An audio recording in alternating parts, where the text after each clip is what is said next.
How's it going, everybody? Welcome to another episode of the Ben Burnside Show, coming at you from my home studio in Fresno.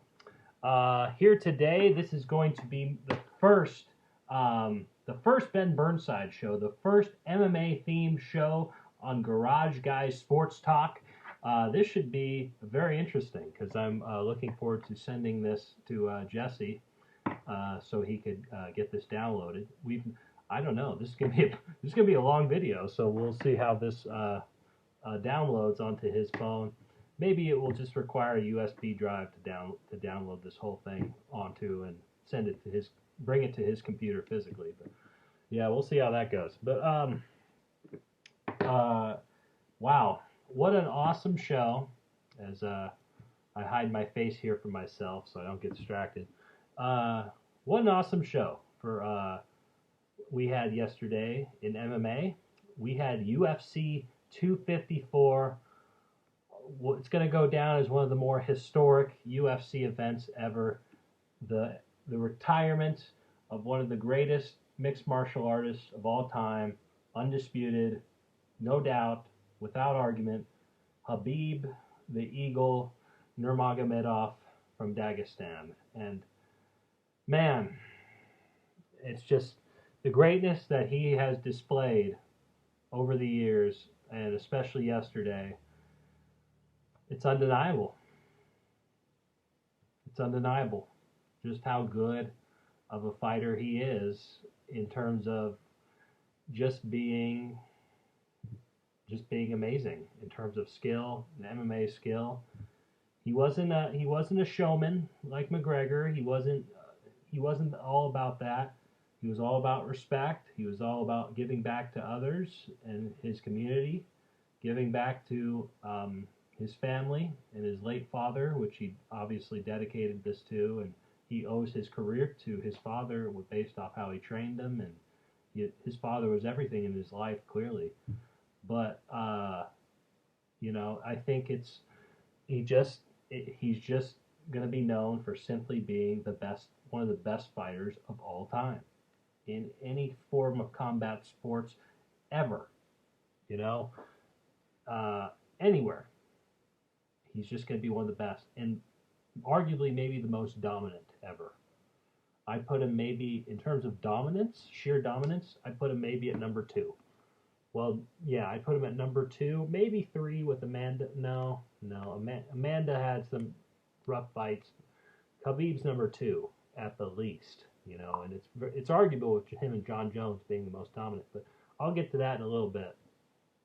This is really the Khabib pay-per-view, a remembrance of Khabib's career and the legacy that he provided the sport and of being the greatest of all time.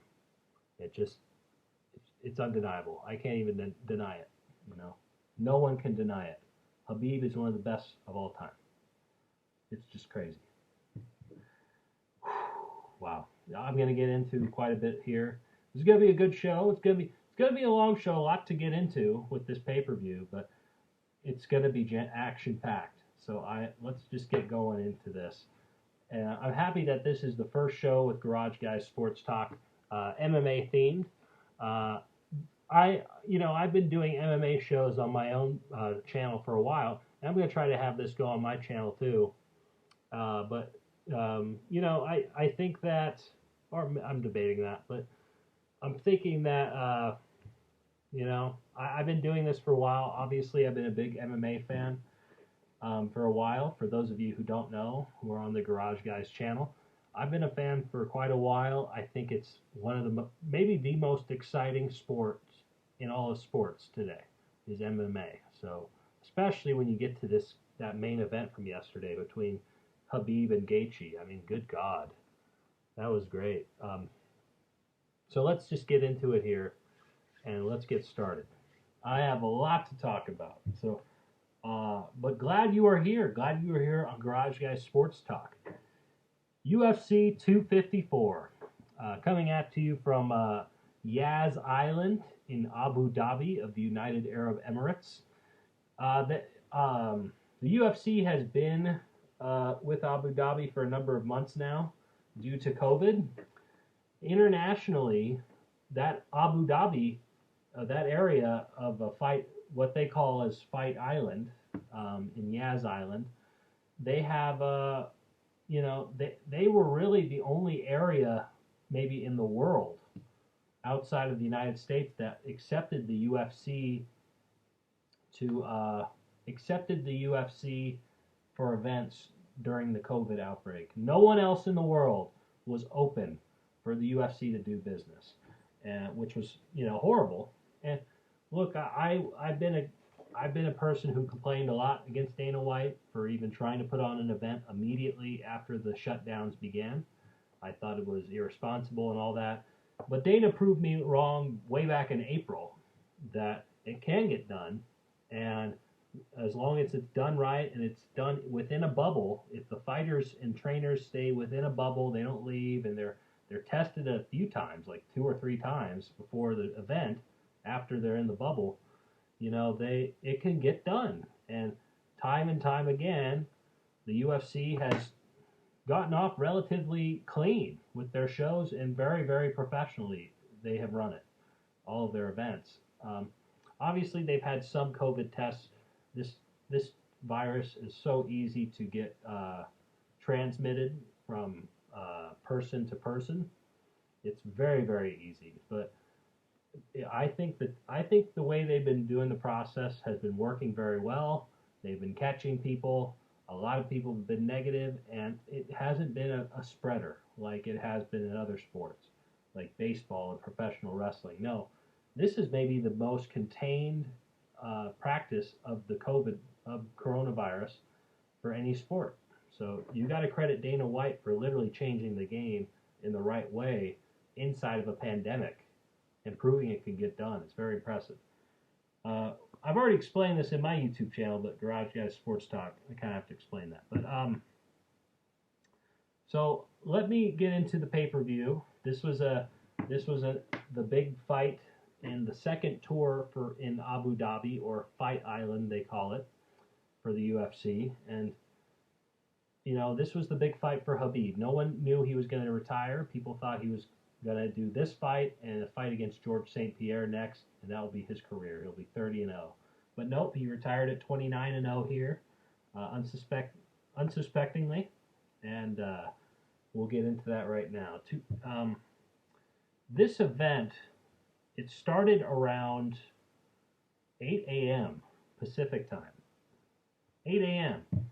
So thankfully I got word of it, because I'm too experienced to be to where I make a mistake and miss it. I'm too experienced with these UFC events. I know they sometimes change the time. So, and I think the weigh-ins tipped me off too when they were doing face-offs the day before fight night. Oh, God. But, so that tipped me off. The first fight started at 8 a.m. I think the event ended around, I want to say 1 p.m. or maybe 2 p.m. But, this was a very early event, maybe too early, And I noticed they do this. They like to do this for Khabib Nurmagomedov events, particularly his last fight and this fight. His last fight being with Dustin Poirier, which he won. They did that early too, and that was also in Abu Dhabi before COVID hit. So I don't know. I don't like that. I don't like that very much. I think Khabib is. I get that Khabib is internationally. Well, in terms of UFC overall, he's the second biggest star in the UFC, behind Conor McGregor, who he beat. But Khabib is. That doesn't mean you get to change the schedule in order to meet his needs. I don't like that. I didn't like that they changed it. And I think they did it because Khabib was on the card, and for some reason they like to have the fight card be early. None of the other fight cards were early. No, they were nighttime for my Pacific time. So I don't get why Khabib's treated differently there. I don't know how that's good for business or anything like that. I didn't like that. I don't like how they changed it. Hopefully they don't do that again. So I don't know. Why would you have an event so early in the day? I just think that's weird. But that's my thoughts on that. They should really have it at nighttime for Americans because they cater to those audiences the most. Khabib versus Gaethje. Well, I don't know. Maybe they going back to that. Maybe they changed it to where they're trying since Khabib's such a ginormous international star. Maybe they tried to cater to the international fans more. I'm not sure, but particularly in Russia, I mean, he's got to be a god over in Russia. It's just insane. Dana White said he's the most played video game character in the UFC video games. But let's get back into this. Khabib versus Gaethje. Let's get into the main event, shall we? Just get right into it. Khabib versus Justin Gaetche. Khabib ended up beating Justin by a technical submission via, I think, an arm triangle in the second round with only a minute and 34 seconds into that round. So Khabib was very dominant, very impressive in this performance. Really, except for a couple things, Khabib, pretty much dominated the fight. He took it. He brought it to Justin in the stand-up. Justin brought it back, but Khabib, in terms of pacing, though, and I'm not an expert. I'm just looking from an experienced, observant fan, a fan who's experienced in observing these events. Khabib you could tell the pacing that Khabib brought, which was just absolutely relentless of him going forward towards Justin in the cage through the whole fight. Khabib just took it to him. I don't think Justin Gaethje is another amazing fighter. He was the interim champion before this fight because Khabib barely fights, I swear, sometimes, but in terms of his scheduling. But Justin won the interim title in April against Tony Ferguson, who was going to fight Khabib. And Justin is a conditioned guy too, but Khabib pressured Justin so much by walking forward and taking the fight to him that I think along with that and along with the lights being so bright on this fight that Justin literally just the adrenaline was dumping out with Justin more quickly than before. And that's just my opinion as I'm not an expert of MMA. I'm just calling it like I see it basically. I don't train in MMA or anything, but I'm just calling it like I see it as a fan. I think Justin got tired pretty quickly because of those two things. And Khabib capitalized on that, and he took the fight to him. And it got to where late in the first round, Khabib was able to take him down relatively easily, and he had Gaethje in a pretty bad position. But thankfully, the time ran out in that round. But man, Khabib really took it to Justin. And Justin's a great fighter. He's a great wrestler, too. Like he's like NCAA Division I level. He stopped takedowns from like the best wrestler in America named Jordan Burroughs. He wrestled him competitively. I mean, he's a really talented wrestler, and Khabib just destroyed him on the ground. Just absolutely, incomparably destroyed him on the ground. It wasn't even competitive. That's how high level Khabib is as a grappler. He's a world champion, I think a Sambo world champion, multi-time champion, and he just is incomparable. He practices the same techniques, according to the commentator of this event, Daniel Cormier, over and over and over again to where he's like an ultimate master at just those few techniques. And he's kind of like a modified Damian Maia, and with his grappling. If you don't know who Damian Maia is, guys, just look him up. Look up his highlights, and you'll know what I'm talking about. Khabib he took Justin down very easily, and in the second round, Justin was really giving it to Khabib a lot with leg kicks to the point where Khabib was almost having trouble standing. But Khabib, he kept giving him pressure, and Justin was getting more and more tired. And Khabib grappled him and to the ground and got on his back with ease, easily, just alarmingly easy, to where he got full mount over Justin. And Khabib, I thought like he wasn't going to get off of him because he had full mount over him and he could have just bombed him until he won the fight by decision. But no, Khabib did a triangle and he went on his back instead, which I thought was going to be a big mistake. But he had Justin in a triangle. Justin was tired. He had trouble getting out, and I guess Khabib, like, he transitioned a little bit because his first position wasn't working. But Khabib had Justin tap. Justin got tired and he tapped a number of times. The ref didn't see it at first, but he tapped again, and the ref stopped the fight. Fight was over. Fight was over, just like that. It was over just like that. I was stunned. I was out, like, the breath came out of my body. I was so stunned that Khabib won in that way against Justin so dominantly. So dominantly.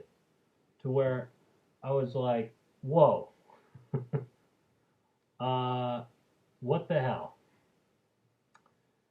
I gotta be honest with you. Even now, I'm not a Khabib fan. I don't like Khabib. Just a part of me wants me to hate Khabib, admittingly. I just don't like him. I don't like how he beats all my guys. He just beats all of them. So as an American, I hate that, and it sucks. But you know what?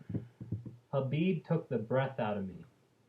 He fucking took the breath out of me yesterday. He was so good.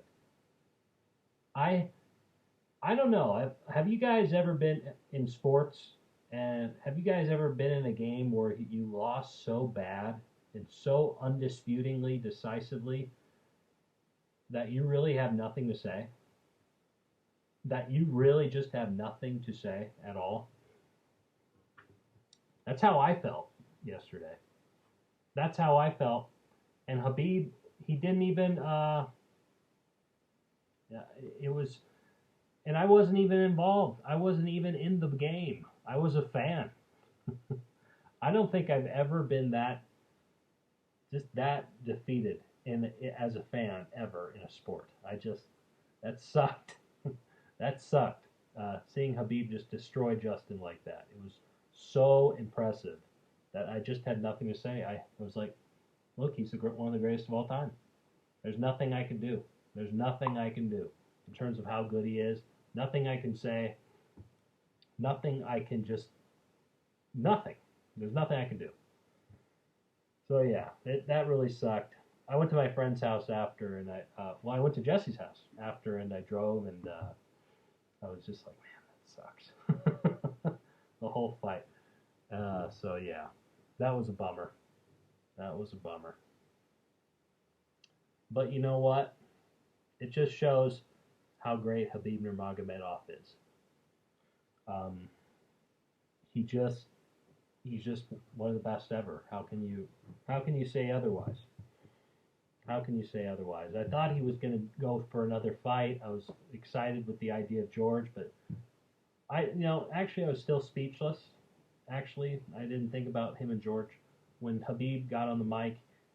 Before he got on the mic, though, he lied on the ground on his stomach, just covering his face and crying. Very emotional after the fight. Because earlier this year, Khabib's father, I forgot his name, like Abdulamat or something like that. Khabib's father, he passed away, I want to say just a month ago, maybe a month and a half ago. He passed away due to complications from coronavirus, due to the virus. And that's really sad to hear. That's really sad to hear. Khabib, he clearly had one of the biggest connections I've ever seen between father and son, between him and his father. His father pretty much raising him in Dagestan and raising him and a number of other guys who are in Khabib's fight camp from the time they were children to like now. um, to become world champions in combat sports, particularly the UFC. Um, so Khabib, uh, boy, he just he a lot of people. Khabib lost the most in this event, going into this event, and the event didn't even happen. He didn't even lose the fight. He lost his father. And, I can't imagine losing my dad. You know, I can't. And going into a fight of your life, you know, with your undefeated streak on the line, the very last fight against an absolute killer who people think can beat you, who people think he can match him in wrestling, or at least, you know, manage to not be around him in wrestling.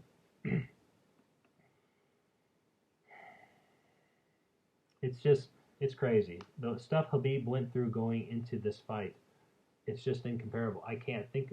It's like you can't think of how Khabib.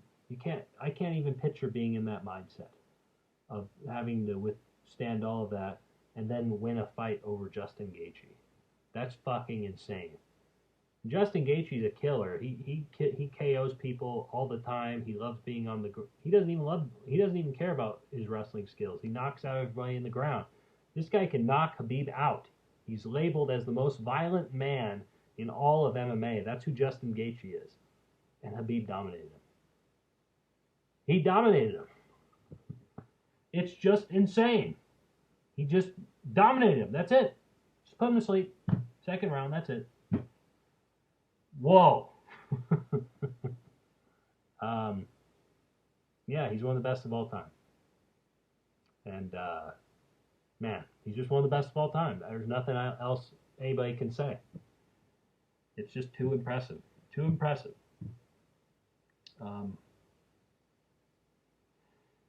So when Khabib got the mic, another shocking thing happened.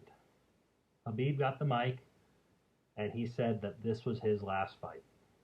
He said that this was his last fight. He was really emotional before getting the mic, and he got the mic finally from Jon Anik. Jon Anik gave him a lot of time, and Khabib said, "This is going to be my last fight. You know, I just couldn't do it without my father. My father was my coach, and we did drills together and stuff. And his dad was like his top coach, maybe besides main coach Javier Mendez, but you know, but his father's like his ultimate coach, and so, you know, obviously it's his father. So apparently Khabib conversated with his mother before the fight, talked to her, and he promised his mother that he would never fight again. This would be his very last fight, and Khabib is a man of his word, apparently, and he said that this is my last fight. I'm going to retire. I relinquished the UFC belt, the lightweight belt, the most coveted belt in all of MMA, in my opinion, and I am going to retire. That's very, that was shocking. I wasn't super shocked, but it was shocking. It was a little shocking to hear. I was already shocked from the finish of the fight. I was still shocked from that. So, yeah, that was another layer of shock added to it. But, man, I think the world was shocked with what happened yesterday, with everything that happened, but especially with Khabib retiring. Khabib said, "You have to put me as the greatest of all time now. You must." And a lot of people are calling him the greatest of all time. And it's a good argument to be made. He could be one of the greatest of all time, in my opinion. You know, I think that Khabib's a great human being. You could feel it. I'm obviously not a fighting fan of him, but I've never met him as a human being, one-on-one, and he seems like an incomparably great guy. Very generous guy, giving back to his community, giving back to his family, giving back to everybody, and, you know, being a good leader and role model to everybody, particularly his community. And it's sad to see him go in his prime. I think he is one of the best of all time. There's just no ifs, ands, or buts. And he's 32 years old. I just read right now. I thought he was 30 as of like a couple seconds ago, but he's 32. He's retiring at a good time too. I mean, what's the point? Unless you're going to fight Georges St.Pierre, and I'll talk about that in a second. But I just think he's got really nothing left to prove. He's done everything except for the next thing I'm going to talk about, which I'll get to in a sec as well. But the legacy of Khabib Nurmagomedov and how how the world will remember him as one of the greatest of all time, pure and simple. I think he's obviously the greatest Russian fighter of all time. I would say. I'd say he's better than Fedor was in terms of his overall career. Fedor's not 29-0. I don't even know Fedor's record. Let me check that out. But he's not 29-0. I think Khabib's internationally the best fighter of all time. And yeah, I really do. I think it's great. I really do. He's that great of a mixed martial artist. So he really does have nothing left to prove. He beat everyone in his path, and he absolutely dominated them to where. And credit to Luke Thomas, who's an MMA reporter. He said this on social media. Khabib never even had a scratch. He was never even cut with blood in any of his fights. He was never dropped. He was never punched down and dropped to the ground. He was never taken down. He only lost one round in all of 29 fights of his entire career. That is insane. No one has done that. No one's ever done that. And I really don't know if anybody ever will. He really is one of the greatest of all time. There's really no putting it. And he's going to be sorely missed. There's really no bigger way to put that. I'm trying to really promote him. He's one of the best ever to do it. And I think the sport's going to miss him. I feel it already from the sport. It's incredible what he's done. It's incredible. I'm not a fan, but it doesn't matter. It's undeniable. He's one of the best of all time. Period. End of story. End of story. I want to get into I want to get into specifics though on this argument. A lot of people were pushing, especially Daniel Cormier, after the fight, if Khabib is the greatest of all time. Daniel Cormier, he was very emotional, understandably, yesterday. He commentated for the event. Him and Khabib have been training partners in the same camp in San Jose for years and years now. And, Khabib and them are very, very close, very, very tight. In fact, DC was the last person Khabib said thank you to in the post-fight interview yesterday after his fight. So DC is very close to Khabib, and he knows him like the back of his hand. So DC obviously was pushing very hard that he is the greatest of all time. The greatest of all time. A lot of people also were saying that too. Dana White was saying that too. Khabib Nurmagomedov, he said, you have to put me in the greatest of all time. UFC, you have to do this. I have to be put in the greatest of all time now. I have to be. So, it was noted, and everyone on Instagram said that. Dana White said that. Daniel Cormier was pushing for that. Even though granted I'm not a Khabib fan, I think it's still fair to say I would not put him as the greatest of all time. I would not do it. I would not do it. I don't think he is the greatest. I think, it's arguable, obviously, that he's the greatest. but I just wouldn't put him at number one of the greatest MMA fighter of all time. I saw a post on Instagram about, I'd say, an hour ago of what would be your top picks for the greatest of all time. It's like said, don't be shy. I was like, okay, challenge accepted. Okay, challenge accepted. So I'm gonna write down a list up here off the top of my head, and I'm going to see. I kind of thought of it already, but I'm going to actually write it down now. So let me see how this will go here. Number one, who I think is the greatest of all time, I put Jon Jones. Jon Jones probably is still the number one greatest of all time. I think it's very arguable between him and number two. I actually had number two as the greatest of all time for a while, but quite frankly, number two has lost a couple fights, and his level of competition isn't as good. I would put Demetrius at number two. Demetrius Johnson, who's the 125-pound champion. Jones and Johnson have defended their belts like a combined, 26 times? Khabib has only defended the belt 4 times, or 3 times. He's won 4 UFC title fights. So, I think there's something to be said there in terms of longevity as a champion.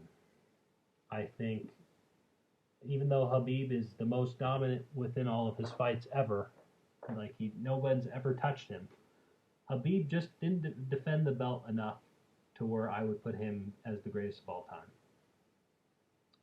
If you put overall character, and I would add fighter character, sportsmanship with inside the cage and outside. I would put maybe Khabib over. He would be tied or even closer to Jon Jones at that point. I would put Demetrius Johnson over Jon Jones at that point.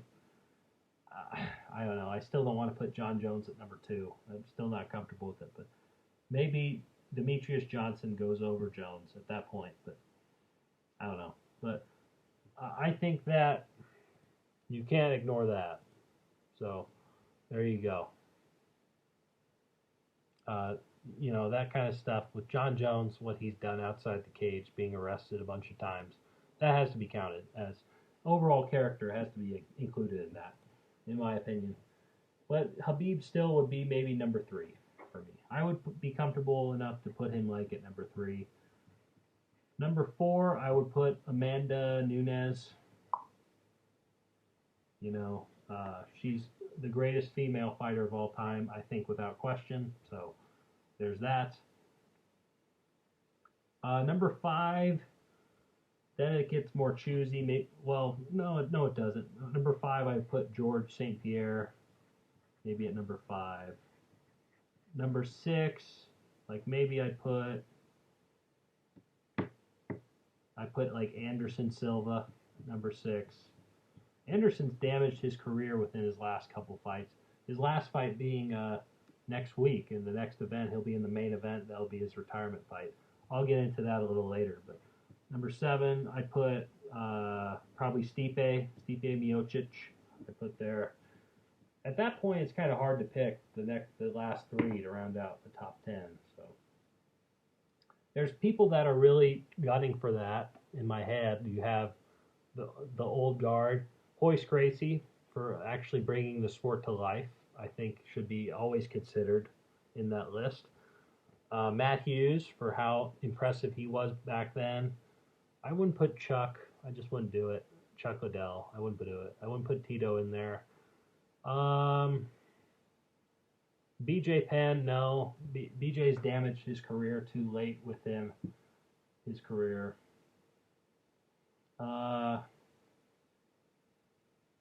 I don't know.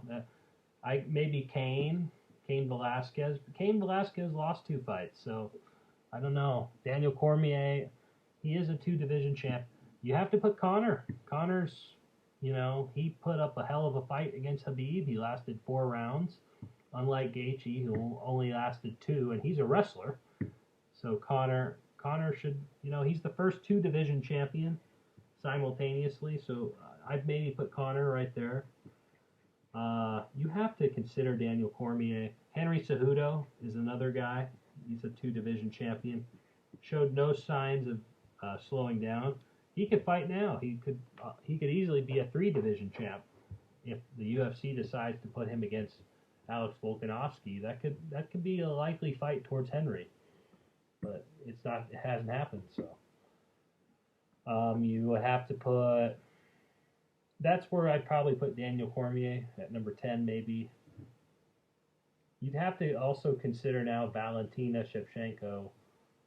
Tyron Woodley defended the belt a number of times. Kamaru Usman's getting there.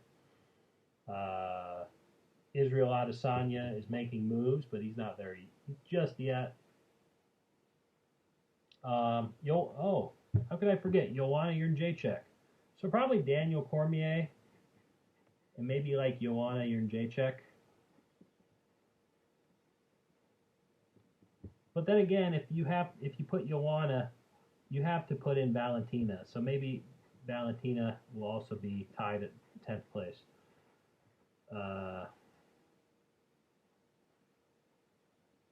Yeah, Valentina would probably be there too. Max Holloway. Frankie Edgar, no, he's had too many losses. I don't know who else. Dominic Cruz, no. Not yet. No, not him. I don't know who else. I think that would be it. Just those ones. So tied for 10th is Daniel Cormier, Joanna, and Valentina. And maybe Kamaru Usman would be there too at this point. So that's who I would put for the top 10. Let me know if I'm forgetting somebody, guys. Mention your top 10 to me in the comments section below. Tell me your thoughts. Maybe I agree with you. Maybe I'd have a good argument too. Either way, it will be fun. So that's who I put in my top 10. I put Khabib at number 3.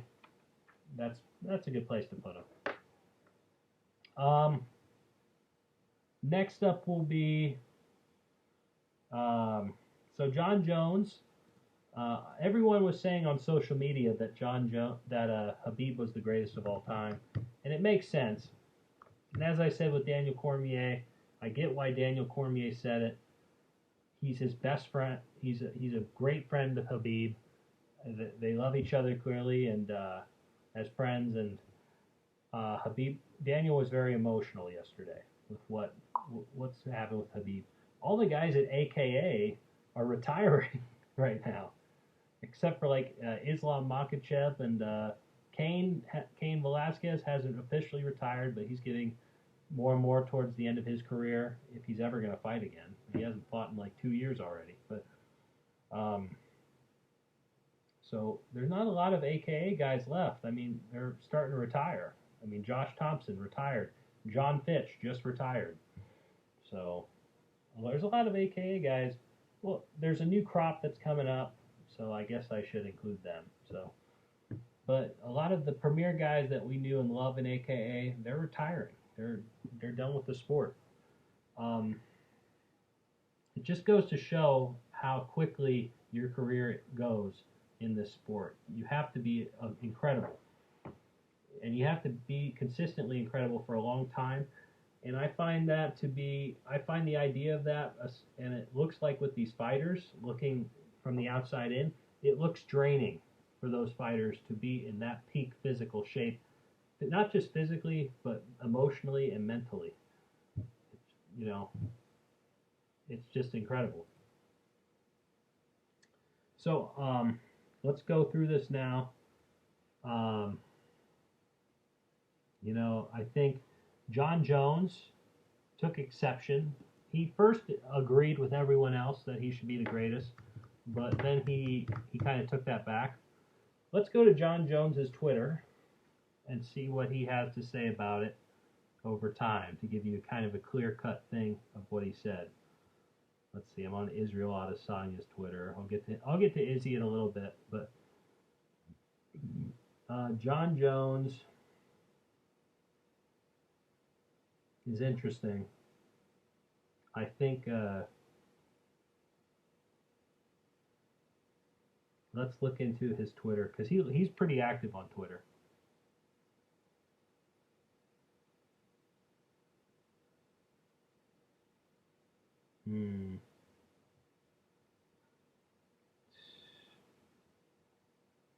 Let's see. Okay, so I'll start with Jon Jones when he watched the fight to right now. He's been very active on Twitter since the fight happened between Khabib and Justin. So let's take a look here. First one, check out. Let's see. Someone asked him more dog videos, please. Check out my Instagram in a few days. I have my friend in town from Los Angeles. Okay, ignore that tweet. UFC 254. I'm going with Gaethje for this one by KO. Boy, was he disappointed. Next tweet. Khabib just proved why he is the champ. So, fight happened. Damn, levels to this shit. And then followed by, damn referee let Gaethje down. Well, no he didn't. Gaethje just got smashed. Let's be real. And by the way, Gaethje was a remarkable top-level sportsman throughout his loss. After the fight happened, he hugged Khabib when Khabib was lying on the mat in the middle of the cage. Gaethje was trying to console him. He told him his father would be proud, and Gaethje did a few post-fight interviews after the fact. Said it was his job to do so, to go with the media. Gaethje's such a likable guy. I've been saying that for a while. I first didn't like him when he fought Tony, but I sort of knew it wasn't his fault. It's more of the UFC's fault as to why that fight with Tony was scheduled in the first place. But I like Gaethje. There's no reason for me not to. I like where he's from. I like the Arizona area. I have some family right around there, so he reminded me of family. He just comes off as such a likable guy.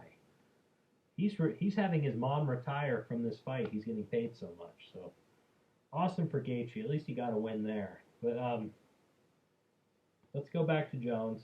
Until I take that heavily crown, I grant you the spot of the greatest of all time. So everyone was kind of celebrating Khabib yesterday. And it makes sense. It was Khabib's day. People were on a high for Khabib, especially Daniel Cormier. Understandably so. Understandably so. But we're getting further here to my point. Enjoy the spot, champ. 15 world.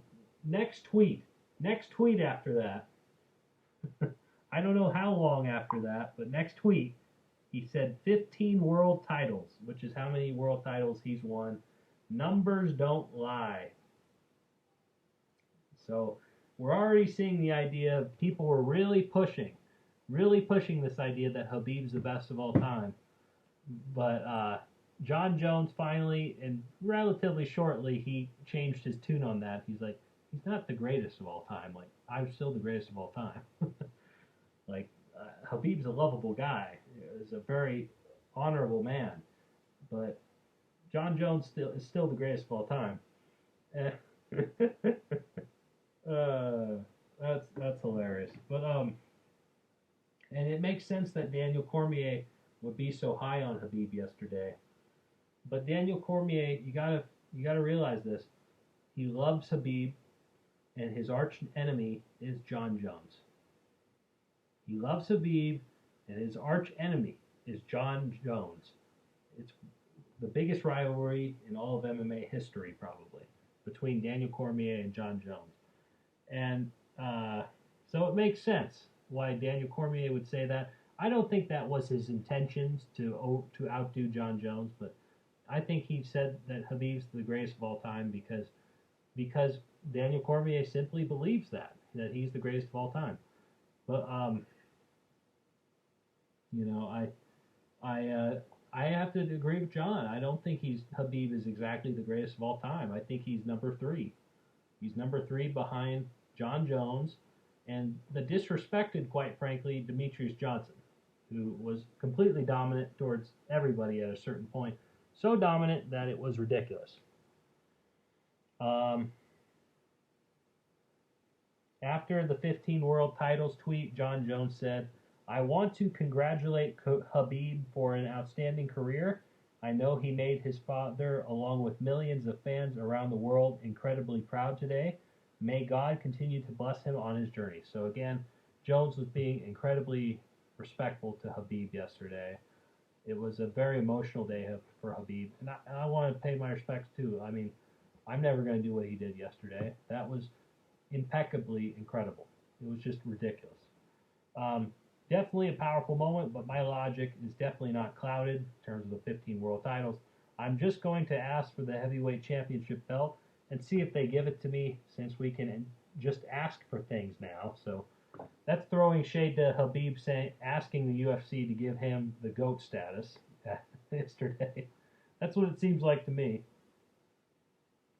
A person on Twitter said to John, he wouldn't get it of your last two fights would have been, he wouldn't get it if your last two fights would have been as dominant as usual, but he's been finishing guys versus you getting split decisions. And then Jon Jones replied to that, I've won 15 world titles. He just won his fourth. The fact that this is even a conversation is mind-blowing to me. A guy whose Twitter name was No Cry, No Pain. What an interesting name his mom gave him. Huge fan, Jones, like seriously, but I think the reason they're giving GOAT status is his level of dominance over literally everyone he has faced, plus his record number and clean background. It is a factor.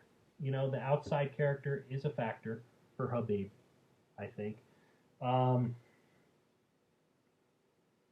I think that's why a lot are leaning that way. The guy finished. Jones replied, the same company who accused me of possible steroids vindicated me from it. We're not talking about the steroids, though, John.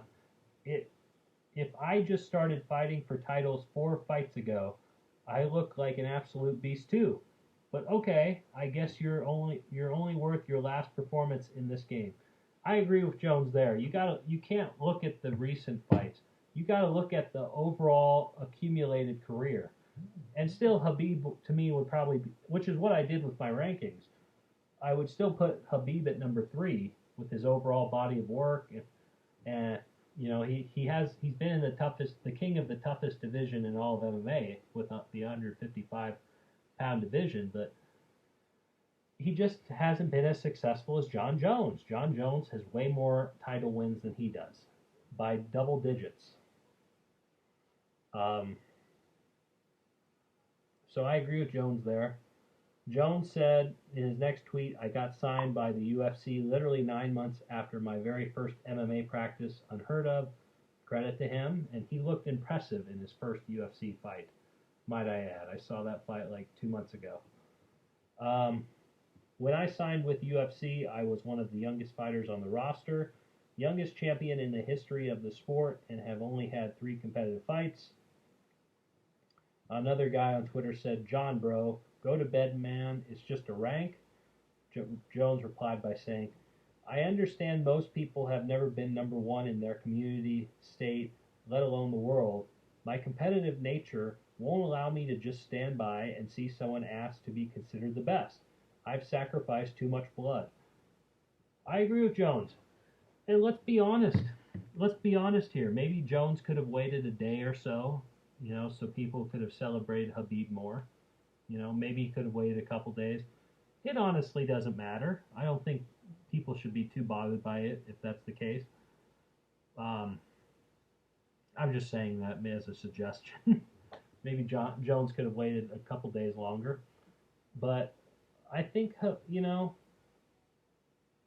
I think Khabib is, yeah, I agree with Jones. He's still the greatest of all time, probably.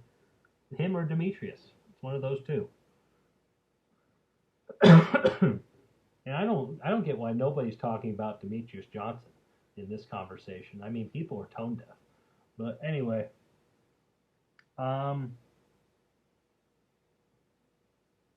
another person said to him, do you really think you're the greatest ever? And Jones replied by saying, some fucking people on Twitter, they just ask stupid questions. I mean, if I get outranked by a man with only 3 title defenses, I don't really know what to think anymore. Manny says, a guy on Twitter, he just said, it just doesn't add up. And Jones replied by saying, bro, when you're black in America, so many things don't add up. I'm just calling it how it is. Have to work 4 times hard. Okay, let's not get race involved here.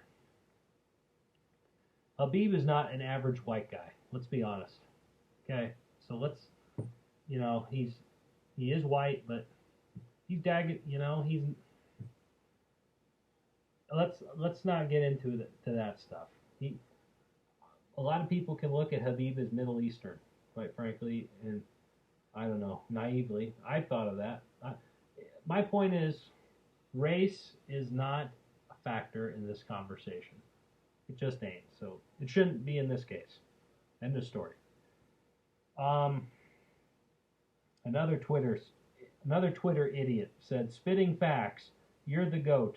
Work the hardest and it shows with 15 fight wins. Okay, this guy's not stupid. Respect Khabib, but there's really no debate. Jones, I guess, agreed with him. He said, when people hang on to the allegation and completely undermines the vindication, just don't want to give credit where it's due. Again, I disagree with John. I mean, John, you got arrested like 4 times. I mean, come on. Your character should be included, I think. John, you're 21-0 in the UFC. He's only 13-0. You face stiffer competition. He may be the greatest lightweight, but definitely not the greatest overall. I think I would say the minor league competition Khabib faced was probably really good.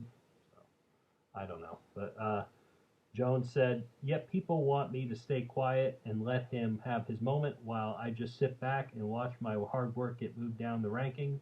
It's not fair to my family or the team of people who have sacrificed to get me this far. Jesus, Jones is going hard in the paint.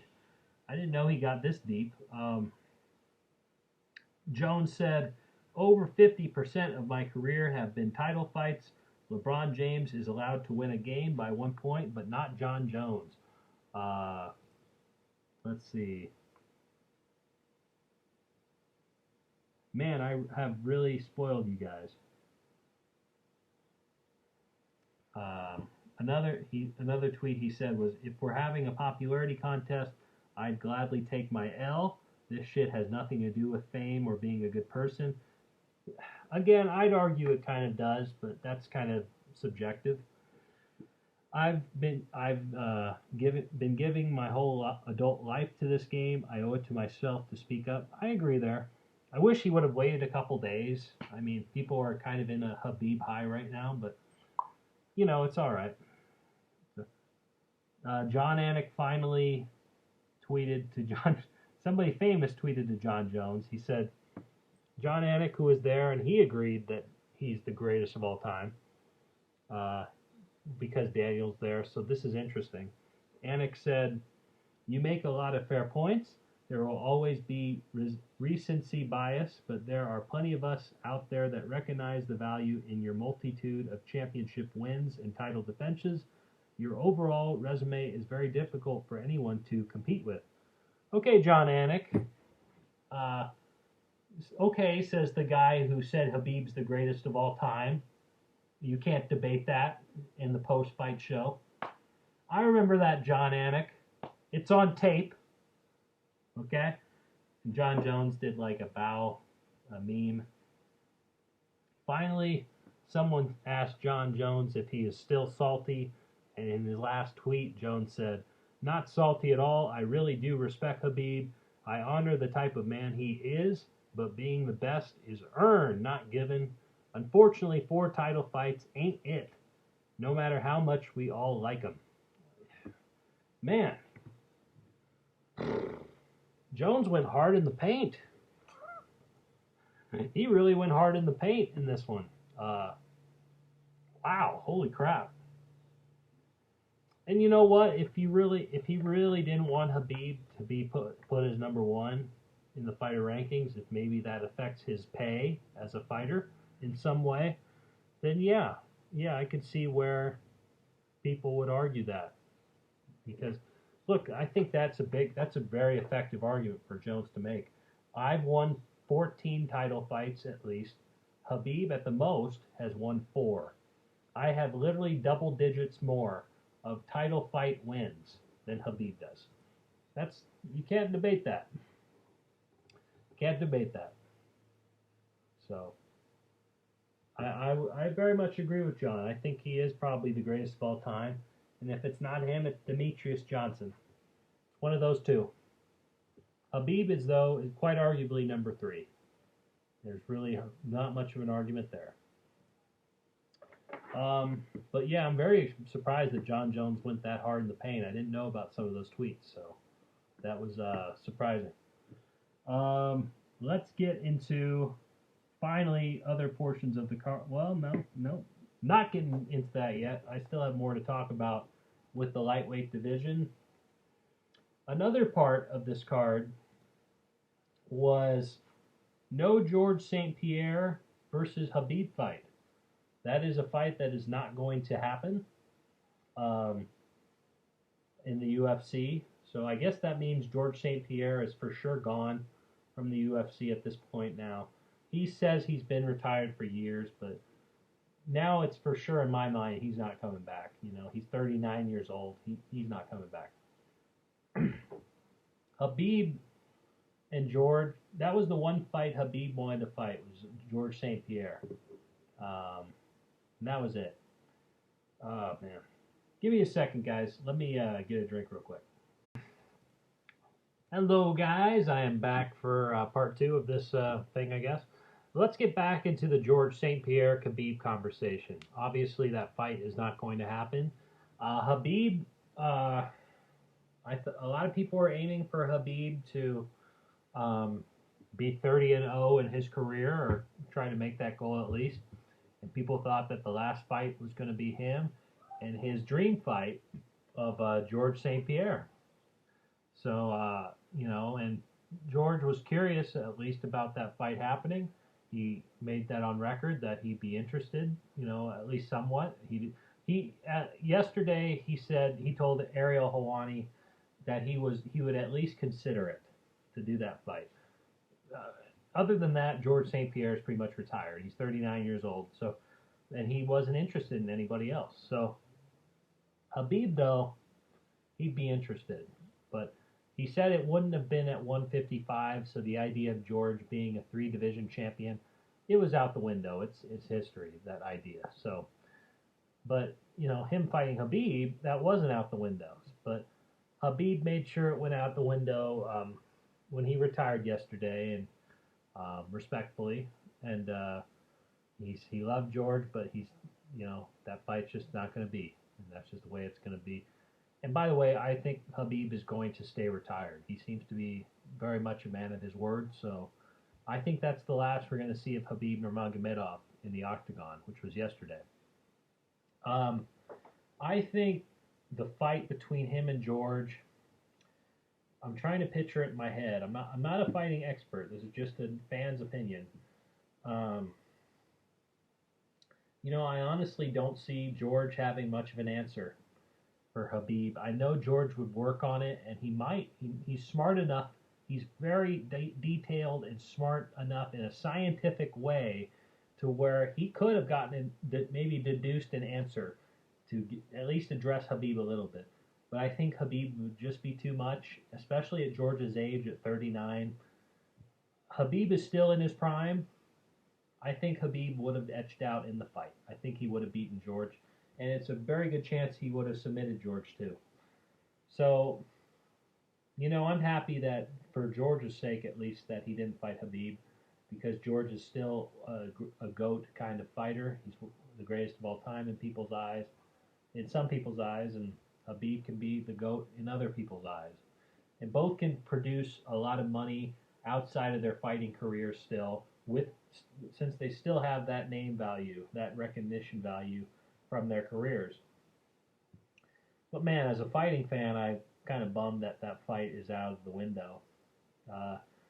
George was very respectful of Khabib. Apparently, him and Khabib are very friendly to each other. Khabib scheduled a exclusive hotel for George when he was in Russia while coaching a teammate. So he paid the whole room for him and everything, an exclusive area. Because Khabib basically he owns Russia. He pretty much owns at least the Dagestan part of Russia. He owns that area pretty much in the world, since he's looked at over there probably as a king. And because they love fighting over there, they love fighting over there. And that's what I think would have happened. I think Khabib would have probably beat George. George, it would have been a lot more competitive if George was a little younger, I think. But George is 39, man. He's out of his prime, probably at this point. So I love George, but I just don't. No, I think Khabib would have won. Would have been a great fight still. I still think it would have been relatively competitive, but because George would make it that way, he's too smart of a fighter to not make it that way. Just too good, I believe, to not make it that way. And I think I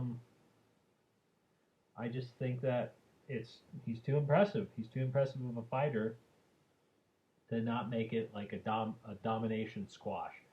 But Khabib would still win. He would still win the fight, still prove why he's a higher ranking based off my list of the GOAT than George, who's number 5 on my list. So that's really what I have to say about that. George, by the way, is doing commentary for French commentary for the UFC. He did for this event. It will be interesting to see how much he does in that area. He says he might not do every event if he's not interested in the event. I don't see how he wouldn't be interested in the events. He still trains, for God's sakes, in his off time. He still loves to train and think about fighting. I think he's going to do commentary for next week, or at least I hope, for Anderson Silva's retirement fight, since him and Silva have had an even longer fantasy booking with fans of those two fighting each other. But it's nice to see George, and he was so respectful of Khabib. And those two are arguably the most respectful fighters of all time. They really are, from the fans and from them too. It's pretty incredible. So that's really what I have to say about that. I don't know any fighter outside of Dagestan or Russia who can address Khabib's wrestling skills, his sambo-like wrestling skills. I believe, and I'm going to say this a number of times in the podcast, that I think that the United States and other parts of the world, they really need to incorporate that sambo grappling wrestling style into their martial arts in their areas of the world. I think America, they need to. Again, I'm not an expert. This is just a rough opinion as a fan, but I think America really needs to create the idea of American Sambo grappling, and kind of make that into a thing. Kind of like how America incorporated jiu-jitsu, and jiu-jitsu's all over the place. It needs to be the same thing for Sambo. Sambo wrestling is too effective to not address.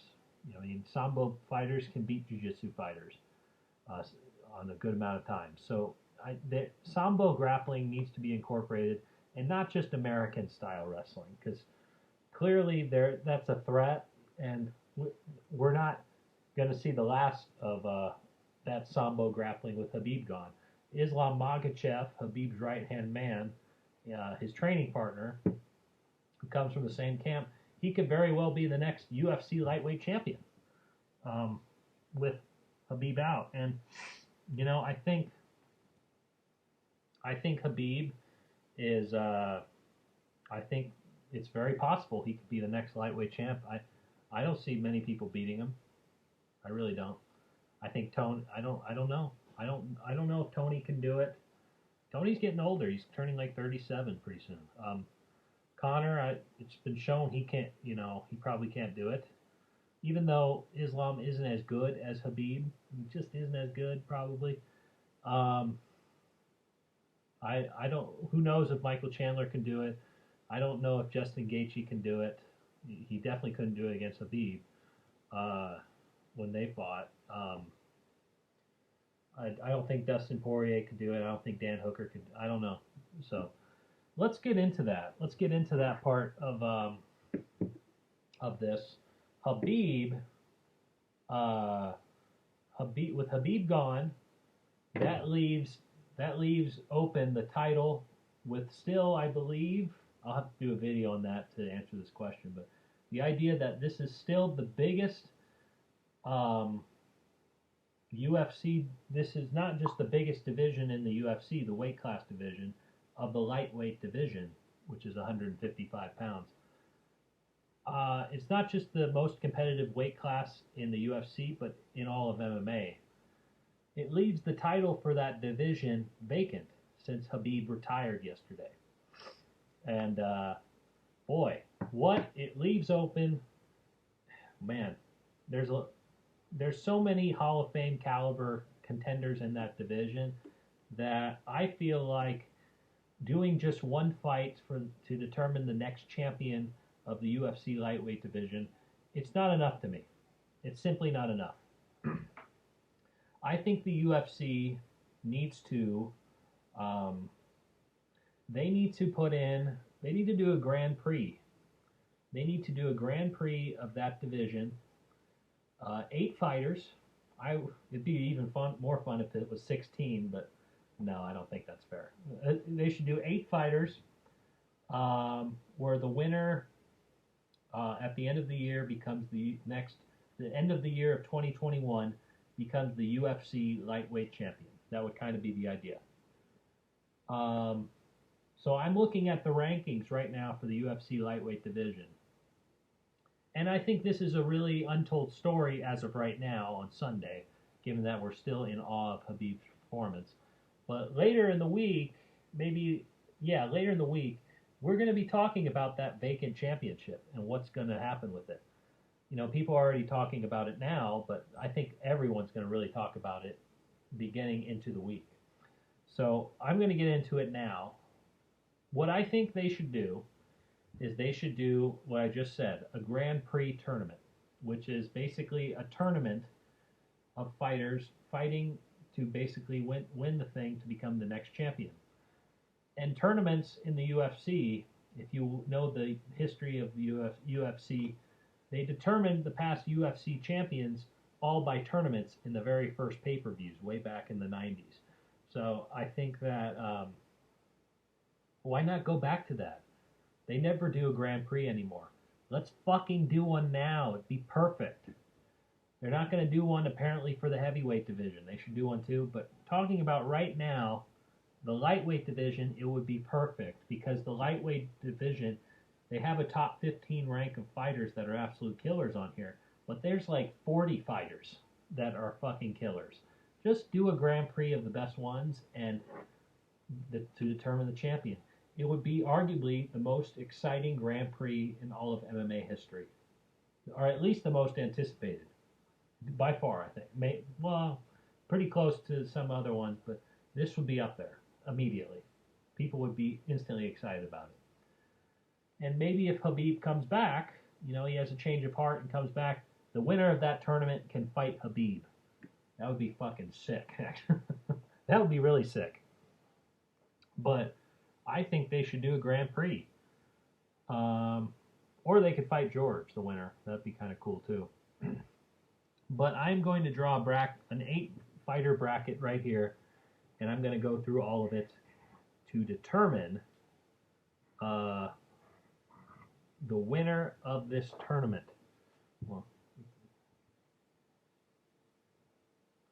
So we're going to go 8 fighters here.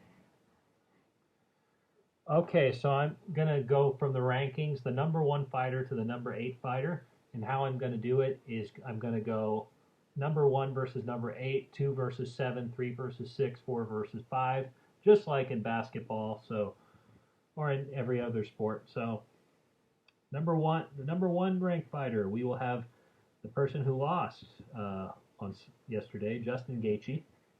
Hell of a guy to try to beat. He will go against the underdog, number 8, Diego Pereira, who was ranked number 8 in the rankings. Next up will be the number 2 ranked fighter, the guy who beat Justin Gaethje, Dustin Poirier, I will have him fight number 7. I don't think these two have fought before. Paul Felder. I would put those two against each other. Next up, number 3 ranked fighter. These are fucking good fights. Tony Ferguson going against the number 6 ranked fighter. I don't know if these two have fought. No, I don't think these two have fought. Against Charles Oliveira. And number 4, Conor McGregor. Obviously, the most famous fighter in MMA history, Conor McGregor. He will go against number 5, Dan Hooker, who just came off a loss against Poirier. You know what? I would make a change, just for fun. I would make a change. I would put a sleeper of Charles Oliveira against Dan Hooker. And just for business reasons, I would make sure that Conor McGregor fights Tony Ferguson in the first round. In the first round of this tournament. That way, Tony Ferguson will not be as mad as he usually is. And, he'd kind of get what he deserved. I mean, I think Tony Ferguson has been real fucked in this sport. And, by the way, I'm going to get into a video of kind of the timeline of Tony Ferguson and Khabib. And just like how George and Khabib, that fight was never meant to be. That's like times 100 with the epic rivalry of Khabib versus Tony Ferguson. So I'm going to get into that. That's going to be a whole separate video. I'm going to talk about that later. But let's get into this. Let's run through the tournament. I'll have Justin Gaetche beat Diego Ferreira. I just don't know much about Diego. I haven't seen any of his fights, really. So I'll take Gaethje to advance to the semifinals. Dustin Poirier, Paul Felder. Honestly, I don't like Paul Felder at number 7. I think other people should be ahead of him. So therefore, I'm going to take Poirier in the next round. The big money fight: Tony Ferguson, Conor McGregor. I'll go Tony. Tony Ferguson, I think, will beat McGregor in that fight. And that will be a big drop in stock for Conor McGregor. The sleeper fight in all of this: Charles Oliveira versus Dan Hooker. Boy, that's a fucking awesome fight. The idea of that fight is awesome. But I think Charles Oliveira, maybe besides Makhachev, is the biggest dark horse in this division. So maybe I will take Charles Oliveira over Hooker. Semifinals: Gaethje versus Poirier. I think the same thing's going to happen as before. I think Poirier is going to advance to the finals and beat Justin Gaethje. Tony Ferguson, Charles Oliveira. Honestly, I feel like this is where the age comes in for Tony Ferguson. So I think Charles Oliveira will go over Tony here. Dustin Poirier versus Charles Oliveira. Boy. You know what? I'm going to take Dustin Poirier. I don't know why. Poirier he's not bad on the ground, but I just don't think he's as good as Oliveira. But in terms of striking, I think Poirier is probably better, but it's debatable. It's debatable on both parts of the fight. But I don't know. My gut's telling me Dustin Poirier. So in this tournament that I just made up, I would take Dustin Poirier to become the next UFC Lightweight Champion, the official UFC Lightweight Champion. And the idea of him versus George, it's not as good as Khabib versus George, but I think George has more of a fighting chance to beat Dustin. Frankly, I think he would beat Dustin, but I don't know.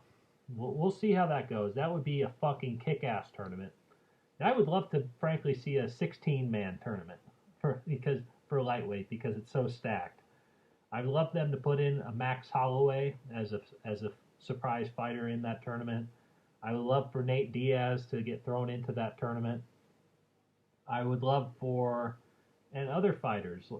You have to put Makhachev. The other fighters would probably be, so that would get to 10. 6 more fighters. It would be Al Iaquinta, Kevin Lee, Beneil Dariush, Islam Makhachev. Then it gets pretty debatable. probably I would put Donald Cerrone in just out of respect. I would put him in. So therefore, and that's just the way it is. You know, if unranked guys, if higher ranked guys don't like that, well then get a bigger name for yourself. I put Donald Cerrone in there. And if they are willing, I would put one of the UFC champs from the next door weight classes in there, either Volkanovski or Kamaru Usman's too big for that division. So I don't know. That maybe at that point you could put in Gregor Gillespie or Drew Dober into that spot. So there you go. That's what I think you should do. But definitely an 8-man tournament I would go forward with. So that's what I have in store for what to do for the lightweight title. Let's finally get into the other parts of this, the other fights in this card, other than the main event. Hey, that's just how big the main event was yesterday. The main event was the talk of the show yesterday. It just was, totally. Let's get to the co-main event though. Middleweight with some big implications for Adesanya and Jon Jones. Robert Whittaker defeated Jared Cannonier by decision in a very impressive win against an upcoming killer in Jared Cannonier. Adesanya was saying, hey, if Jared Cannonier wins in the last pay-per-view, he'll be next. But that wasn't the case here, and I didn't think it would be. Robert Whittaker's too smart, too good, and he beat Cannonier in this fight. I don't know. I didn't watch this fight. I didn't pay full attention to this fight. I was kind of doing other errands, and when I came back, I was too much in the zone from those errands to totally pay attention to the fight, to be honest with you. But I watched all 3 rounds. I was like second gazing all 3 rounds. I had at least one eye on him. And Jared, I think Robert was very clever. He seemed to be very elusive throughout the fight, and he played his own game. That's just my rough opinion as an average fan. But Cannonier really couldn't get his game going in the fight. And Robert Whittaker, he won all. I remember he won all 3. According to all 3 judges, 29-28. So they believe that Cannonier won at least one round. I kind of debated that. I audibly said what when they said the scores, but you know I didn't watch the first round especially, so he might have won that round. So, but the point is, Robert Whittaker won the fight. He is due now for a rematch for at least for Adesanya for the middleweight title. I don't think Robert Whittaker should be the next fighter to fight Israel Adesanya, though, at all. Let's see. I'm getting a phone call. Oh, okay. This is call. So I'll call back. But anyway, I think Israel Adesanya shouldn't fight Robert Whittaker next for the middleweight title.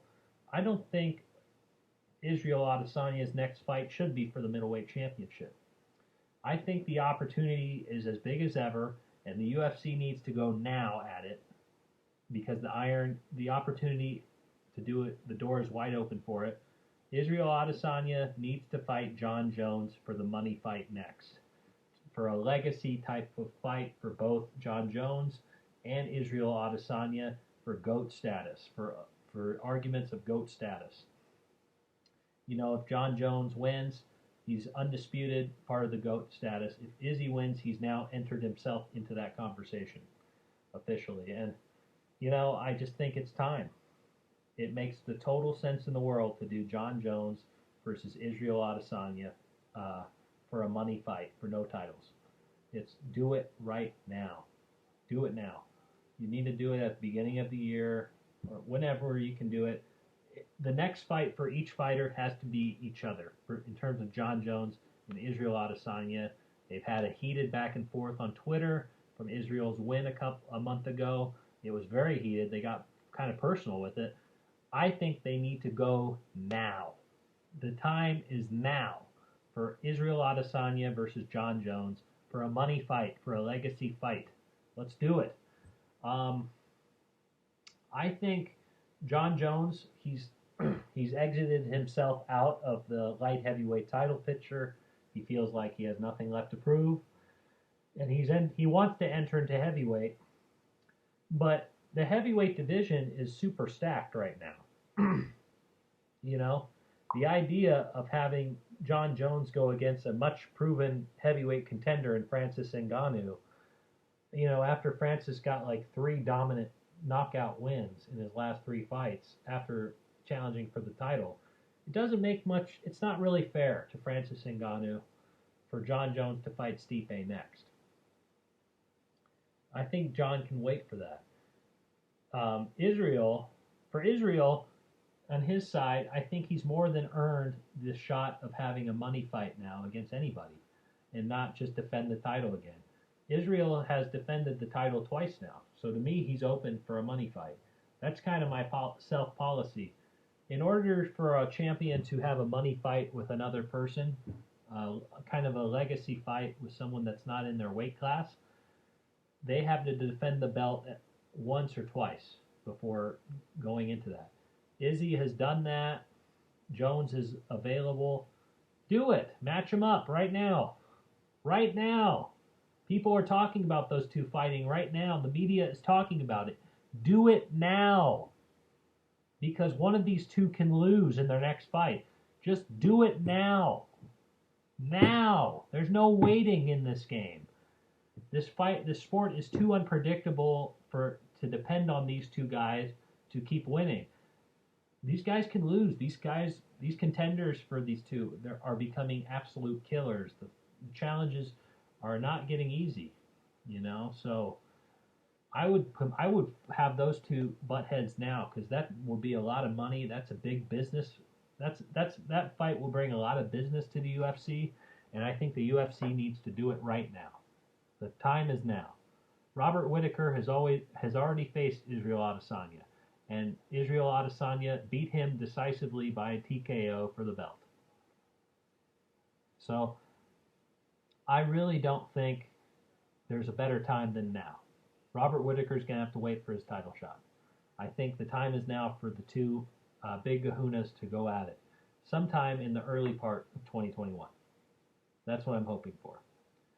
You know, if the UFC is going forward with these plans I'm making with the Grand Prix and this, and as well as the heavyweight Grand Prix, the UFC could be doing some serious business next year, with or without fans from the pandemic. A lot of eyeballs will be watching the sport because they're doing some really, really cool stuff with just those 3 things. And not to mention, like, I don't know, the idea of Henry Cejudo coming back for maybe a 3rd title against Volkanovski in featherweight. Amanda Nunes continuing her dominance, but she's fighting in December. So a lot of talk going on in the strawweight division for the women. You know, just a lot of cool stuff going. The stuff with welterweight between Kobe and Masvidal, and Usman is becoming more and more dominant as champion. I mean, it's a great time. It could be a very big business time for the UFC because there's a lot of big fights that could very well be in the cards and signed right now. They just need to do it. They need to pull the trigger. Pull the trigger, UFC. Do it. Okay, let's get into my next topic here. But very impressive win by Robert Whittaker. That's my point here. I don't think, if that fight does go forward, I don't think Robert Whittaker should fight anybody going forward. I think he should just wait until that fight happens and then just fight Adesanya next, regardless. Cannonier, he broke his arm into that fight, so he should fight. He's not going to fight for a while. So looking down the middleweight rankings, I guess you could fight Costa. That they haven't fought before, but Costa should go down in the rankings. Well, Costa is going down. He fought for the championship, and let's see. Yoel was supposed to fight somebody. Cannonier versus Yoel. would be well, no, it wouldn't be interesting because in terms of timing, Cannonier needs more time to heal.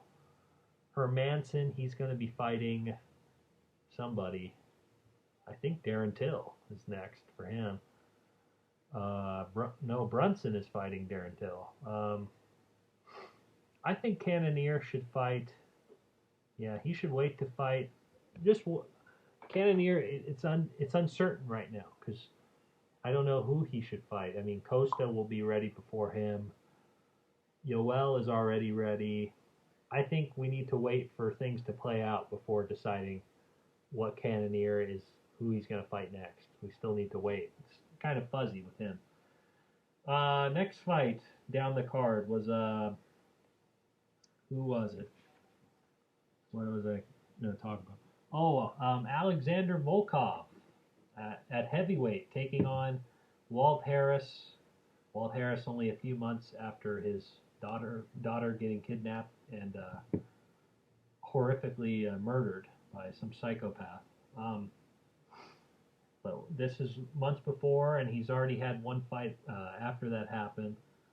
This is the first fight, apparently, with Harris that he could really focus. Unfortunately, though, for him, he was matched up, I think, in a bad fight to begin with. Again, I'm just an average fan, but just from observing all the fights that Harris and Volkov have done, you could tell both fighters are both stand-up fighters, particularly. They both like to stand up. And Alexander Volkov is just way more technical in the stand-up than Walt Harris is, seemingly. And Volkov capitalized on that. He outplaced him with the jab. He was outstriking him. And then by near the end of the first round, Volkov did a straight kick to the gut, and the toes dipped into the gut, and I guess it was a long-term pain for Walt because he audibly was like, "Ugh." Volkov heard that and went in like a shark. He just backed him up in the cage and just was punching him in the face and was just punching him with a paralyzed Walt Harris. And eventually Harris went down before the round ended, and Volkov won the fight via first round TKO. So, or not even nearly the end of the round. I guess the beginning of the second round is when he got the win. So I kind of expected it to happen like that. I know both styles very well with those guys, so by watching them, so that's what I thought was going to happen. Very impressive win by Volkov, and it was his birthday yesterday too, so very impressive. Nice birthday present. Heavyweight, looking at those rankings, Volkov, I see. Has he fought Dos Santos? That would be interesting. Let's see. Looking at the rankings, I don't see the Grand Prix happening there for those guys. I think Ngannou's going to fight Stipe. I think Blades is going to fight probably Rosenstruik. Alistair's going to fight probably Derek Lewis. So I see Dos Santos fighting Volkov next. I think that will be a very interesting fight, given that Dos Santos seems to be on the decline more and more in his career. It's unfortunate. Yeah, I see that fight being the case next. Or Volkov can face Augusto Sakai, but Augusto Sakai just lost, so I don't see that either. Maybe Walt Harris, or no, he just fought Walt Harris. Shamil Abdurahimov could be interesting. Two Russians fighting at it. The best I see though is Junior Dos Santos in a number of months. That's what I see happening next. Next up, or for Walt Harris, I should say, looking at what he can do next. It would be interesting to see him fight maybe a Shamil Abdurahimov or Alexei lost, though. He lost to Derek Lewis. But, that would be a reasonable downgrade for Alexei. Since he just lost. I could see Walt Harris fighting Probably Alexei Oleinik next for his next fight, which would be another hard fight for Walt in terms of matchup because Walt's weakness is on the ground. From what I've seen in his fights, he just his weakness seems to be on the ground. Alexei is very technical on the ground, so another hard fight. But that's the way the game is. You have to fight who you're matched up with sometimes. Next fight was the KO of the night. I thought it should have been a fight bonus. It was a middleweight fight between two debut fighters. Jacob Malkoun out of New Zealand versus Phil Hawes out of the United States and New Jersey. Phil Hawes backed him up to the cage. Then he punched him right in the back of the head that dazed Malkoun. Then Phil Hawes just threw some lethal knockout type punches to him 3 times. Malkoun went down. Fight was over. The fight was 18 seconds long, easily the shortest fight of the night, maybe in all of Fight Island history for the UFC. So I see Phil Hawes being a very interesting addition to the middleweight division. I think he should fight somebody kind of noteworthy, like maybe not in the rankings, but like that's right there for his next fight. Malkoun, he's not going anywhere. He'll just give him another fight of a non-ranked middleweight guy. But Phil Hawes was very impressive in this fight. The bigger story to me in this fight is the fight bonuses that Dana White did at the end of this at the end of the event. He gave the fight of the night to Kenny versus Wood, which I'll talk about in a little bit. But for the finisher for the finish of the night, or the knockout of the night, I guess you should say, he awarded those 2 bonuses to Khabib, which makes sense. I mean, Khabib, it's his pay-per-view, it's his retirement show, basically. It makes sense for just a celebratory reason to give that bonus to Khabib, that extra bonus. But if you're going to do that, I wish the UFC would have given 3 fight bonuses. I mean, it's not like they haven't done that in the past either. So I would have given the second fight bonus was given to Magomed Ankalaev, who definitely deserves it. But I feel like Phil Hawes deserves a fight bonus as well. For God's sakes, his finish was the only finish that made it in the top 10 on SportsCenter last night. It was like ranked number 7. I thought it should have been higher, personally. If there's a knockout in the UFC, let's be honest, any of those should be easily in the top 5 in SportsCenter. But they're just trying to play fair for all sports, because all the other sports are kind of inferior in awesomeness compared to this a little bit. So I think Phil Hawes should have got a fight bonus. He earned it very quickly. Soft-spoken guy in his post-fight victory speech, but that's okay. I like that. He made me think he's like a middleweight version of Anthony Rumble Johnson. But good fight there. Next fight down was an interesting one. Women's flyweight division at 125. Lauren Murphy, who is ranked number 5, I believe, in the rankings. Yes, she's ranked number 5 in the women's 125-pound division, which is labeled as flyweight, taking on a newcomer, debut fighter coming out of, God, I don't even know where she's from. Let's see. Nope. Let's see here. There we go. What was her name? Taking on Lilia Shakirova. And I think, where is she fighting out of? She's fighting out of Uzbekistan. So, Eastern European. I think that's Eastern European, right? Uzbekistan. But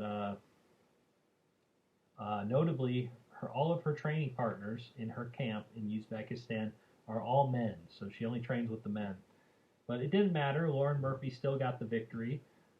She's on a roll. She's won her last 3 fights, and she's in the role of her career right now at 37 years of age.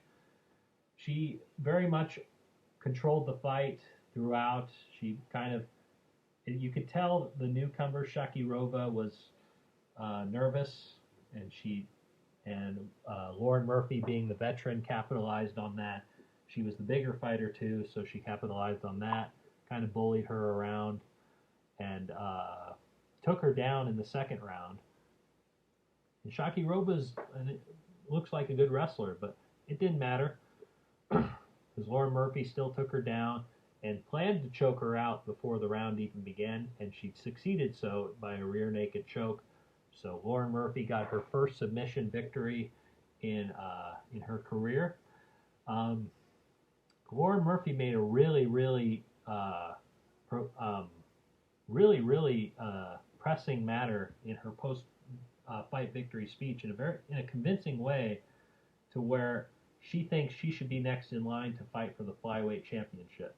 Hey, she was very respectful in that way, not like Nate Diaz, but Nate Diaz is the most effective. He made his campaign case for fighting for the lightweight title. That was the most convincing case like in history. But Lauren Murphy still was very effective in why she should fight next for her division championship at flyweight against either Valentina Shevchenko or the next challenger, Jennifer Maia, which will take place next month. I think. Do I think Lauren Murphy should fight next? No, I don't think she should fight next, quite frankly. I think she should fight. She's up there. Maybe she needs one more fight, but I do not think she should be next. The person that was going to originally fight her, but had to cancel herself out of the fight due to her getting COVID-19, was the number. What was it?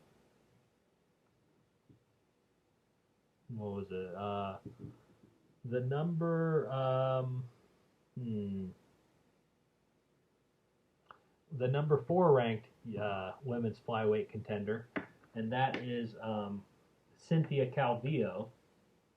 Cynthia Calvillo was scheduled to fight her, and she got COVID-19. Calvillo wrote on Twitter after the fight, not impressed. Not impressed with Murphy's performance. And look, do I see Lauren Murphy beating Valentina? Do I see anybody beating Valentina? I don't think so, but it's hard to disagree. I could see Murphy fighting Calvillo next for her next fight, to be honest. It's just the way it is. Especially with Jessica Andrade entering herself into the division last week by knocking out, or by TKOing Caitlin Chookagian, who was ranked number 1 in the division before last week. So Jessica Andrade entered into the division and took the number 1 contender rank last week. So, I don't see Lauren Murphy jumping past the four ranked contenders that are ahead of her. Well, besides Cynthia, because Cynthia had to bounce out. But besides that, I don't see her going past anyone else. I don't see her going past Jessica. Maybe past Caitlin, because Caitlin just lost, but she won't go past Jennifer Maia. I just don't see it. And that's what I see, I just don't I don't see Lauren Murphy. If Cynthia and Lauren fought, I don't see Lauren beating Cynthia. That's just my opinion. That's just a fan's opinion, okay? I don't know anything. And look, Lauren is a very smart fighter. She could beat Cynthia. So we'll see how it goes. But if I had to guess, I don't think she'll beat Cynthia. But we'll see. I think that's going to be the next fight. Clearly, there seems to be some animosity based off the Twitter beef and all that. And they were going to fight. They were just going to fight until a couple days ago, or like last week.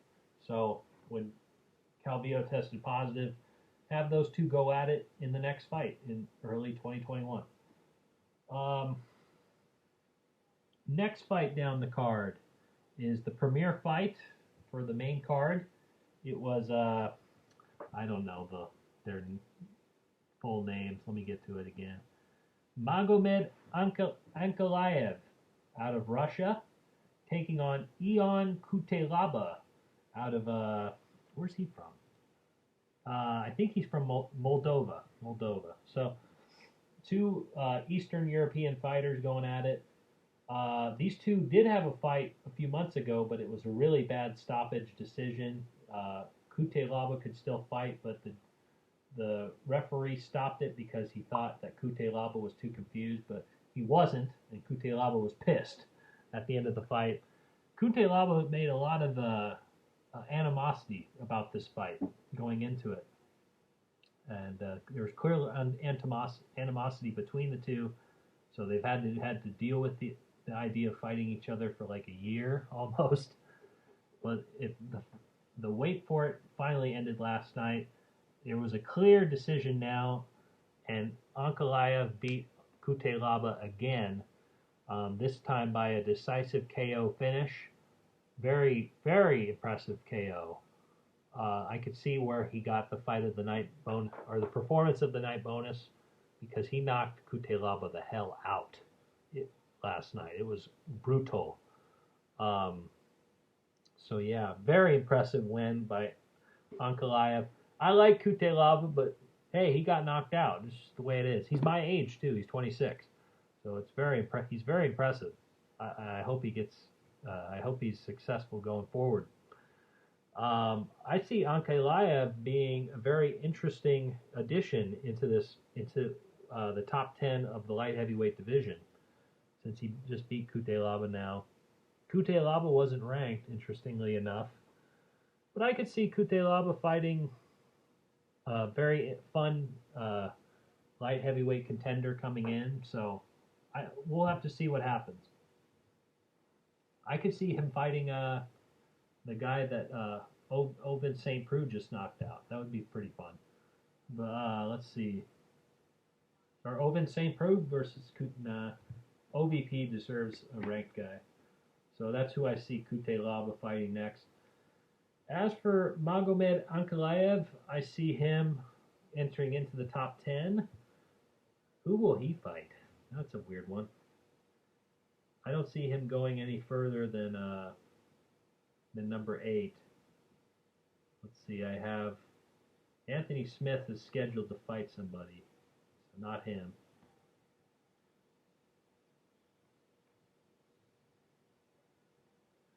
Who's he going to fight next?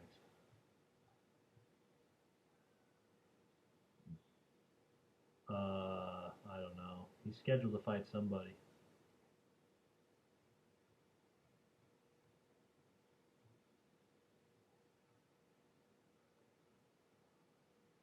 I don't know who's going to... Anthony Smith is scheduled for a fight, but I don't know who. So not him. I see Ankalaev.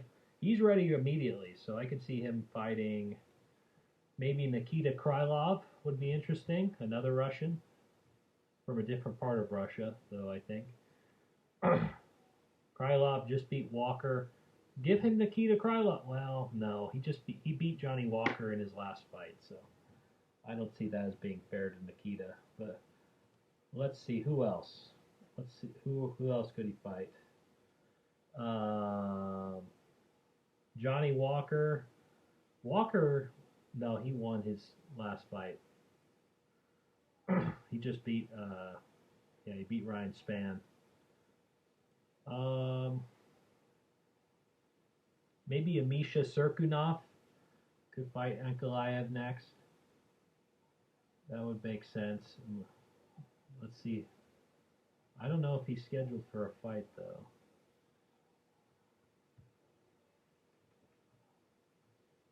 Yeah, give him Misha. I don't know. Misha won his last fight. September of last year was his last fight. I think Ankalaev versus Misha Serkunov would be an interesting fight if Misha doesn't have a fight next. So book that fight. Magomed Ankalaev versus Misha Serkunov. That'd be a pretty interesting fight. So that's what I say. Great KO going into it. Wait a second. Hello, everybody. Back for part 3. Sorry, I had someone coming in the room. But let's see. Going into the next fight. Impressive win by Magomed. That was a highlight reel KO for the pay-per-view, so that was great. So let's see. Going into the prelims, we'll start with the main event of the prelims, which was what Dana White and a lot of people labeled as the fight of the night for the card. I disagreed, but a lot of people did. It was a catchweight fight at 140 pounds. Originally, these two fight at bantamweight at 135 pounds. I don't know why this was catchweight.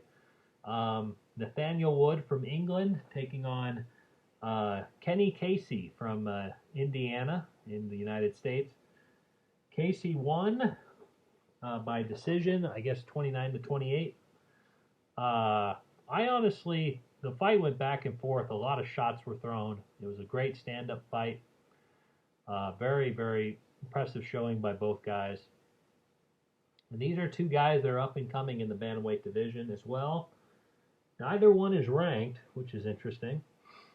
So that's weird going into it. I think one of these fighters should fight Song Yadong maybe for the next fight. They should go into a ranking fight next. I didn't really watch this fight very well, to be honest, because this was the part of the day where I was just moving around and trying to be a little more productive. So not just watch fights the whole day, right? Frankly, I wanted to get other things done too. But Casey and Nathaniel Wood had a very competitive fight throughout to where it was fight of the night. So very impressive showing by both guys. Personally, I disagreed with the decision. This was the one disagreement I had in the night.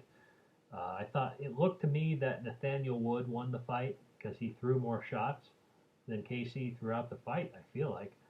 But Casey still won. I guess he had more significant strikes throughout, so it had put Wood in maybe more dangerous positions. I don't know. I didn't see the fight really, so there you go. That's where I see this taking place. So that's what happened. Kenny, what's his name? Kenny Casey? No, Casey Kenny. I could see him fighting like a Marlon Rivera maybe.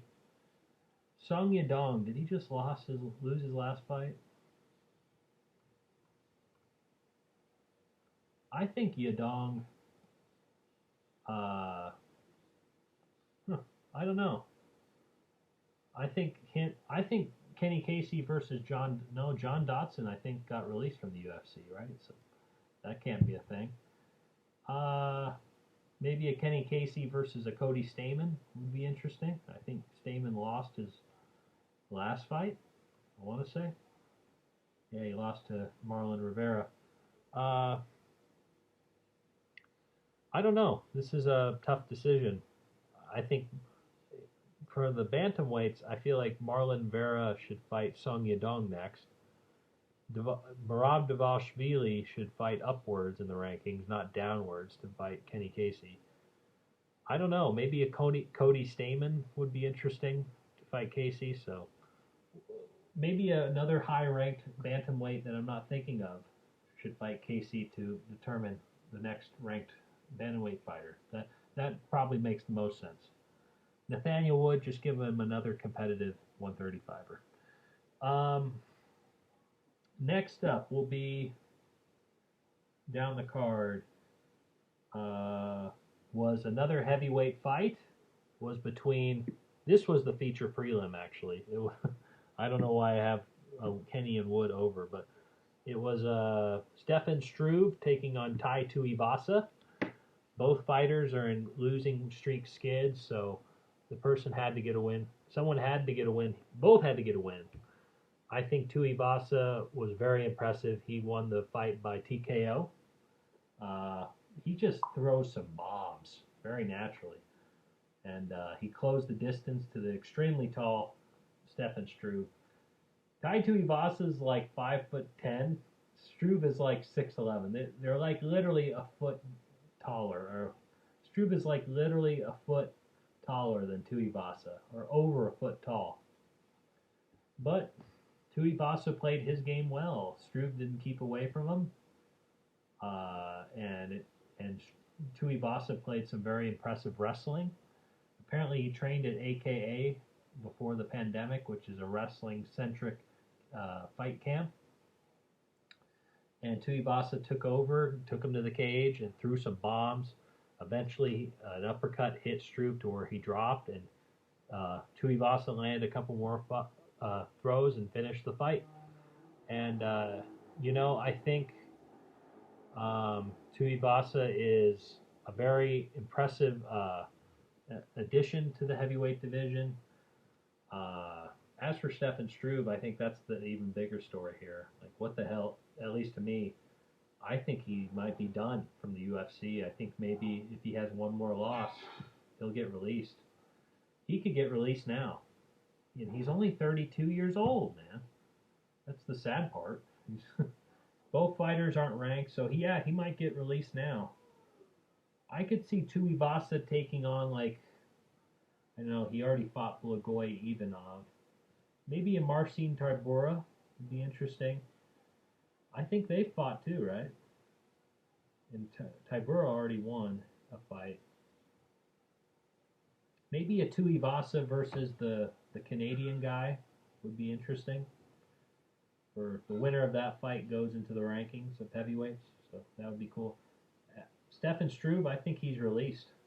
I genuinely think he's gone from the UFC after this fight. I just think that's too many losses, man. And you know what? Maybe it's a good thing. Maybe he needs to regain some confidence. I don't know. I don't know personally. I'm just a fan. But just rough speculation. I think Struve should go to Bellator. I still think it's a thin weight class relatively.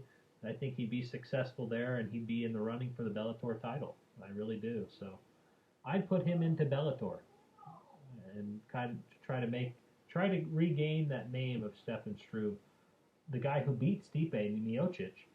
Try to add some swagger to his name. He's still a very young fighter. He's only 32 for the heavyweight division. For heavyweights, you can fight longer. Apparently, I don't know what it is, but you could fight up to when you being like 44. So he's got time to improve. But if he keeps getting clipped like this, he won't last that much longer. You don't gain your chin back in the heavyweight division. There's too much power there. So it makes me nervous, frankly. And let's see here. Next fight down was a very impressive debut. Really, really, really impressive debut. A guy by the name of Shavkat Rakhmonov, fighting out of Kazakhstan. He fought the well-known, very impressive veteran at this point, who arguably should have been ranked, Charles Oliveira. Or I don't think he should have been ranked, but he was right there at least. Fought everyone. Is a very famous, very well-known, exciting fighter in the welterweight division. And I was like, you're gonna give this new guy, Charles Oliveira? I don't know, man. That seems kind of crazy. But, apparently Charles Oliveira had a very bad weight cut getting to 170 pounds. And, I think Charles is a very impressive fighter, but, it's getting kind of scary. Apparently he went, like, immediately on weight day, he went to this commission and was like, look, I'm not going to make this weight. Fighters don't do that unless there was no way they were going to make it. So that doesn't look too good for the future of him being in that weight class. But it didn't matter. Shavkat still beat him, and he beat him very impressively by a guillotine submission in the first round. Shavkat's impressive, man. I don't know what it is about these Middle Eastern European fighters, but they are becoming some of the best fighters in the planet. Well, Khabib being the obvious example, but Shavkat is right there, and I think he's a very interesting addition into this division. And I think the next fight he has should be a guy who is poking at that welterweight contender slot. You know, maybe not Khamzat Chimaev, but maybe the guy, the Muniz, the guy from the United Arab Emirates. I think it's very impressive. Hold on a sec. I thought I heard something. One sec. Hello, I'm back for part 4. Sorry, my mom is making something and she kind of had it tumble. She's reconstructing it now. But anyway, let's go. Where was I? Let's see. Going to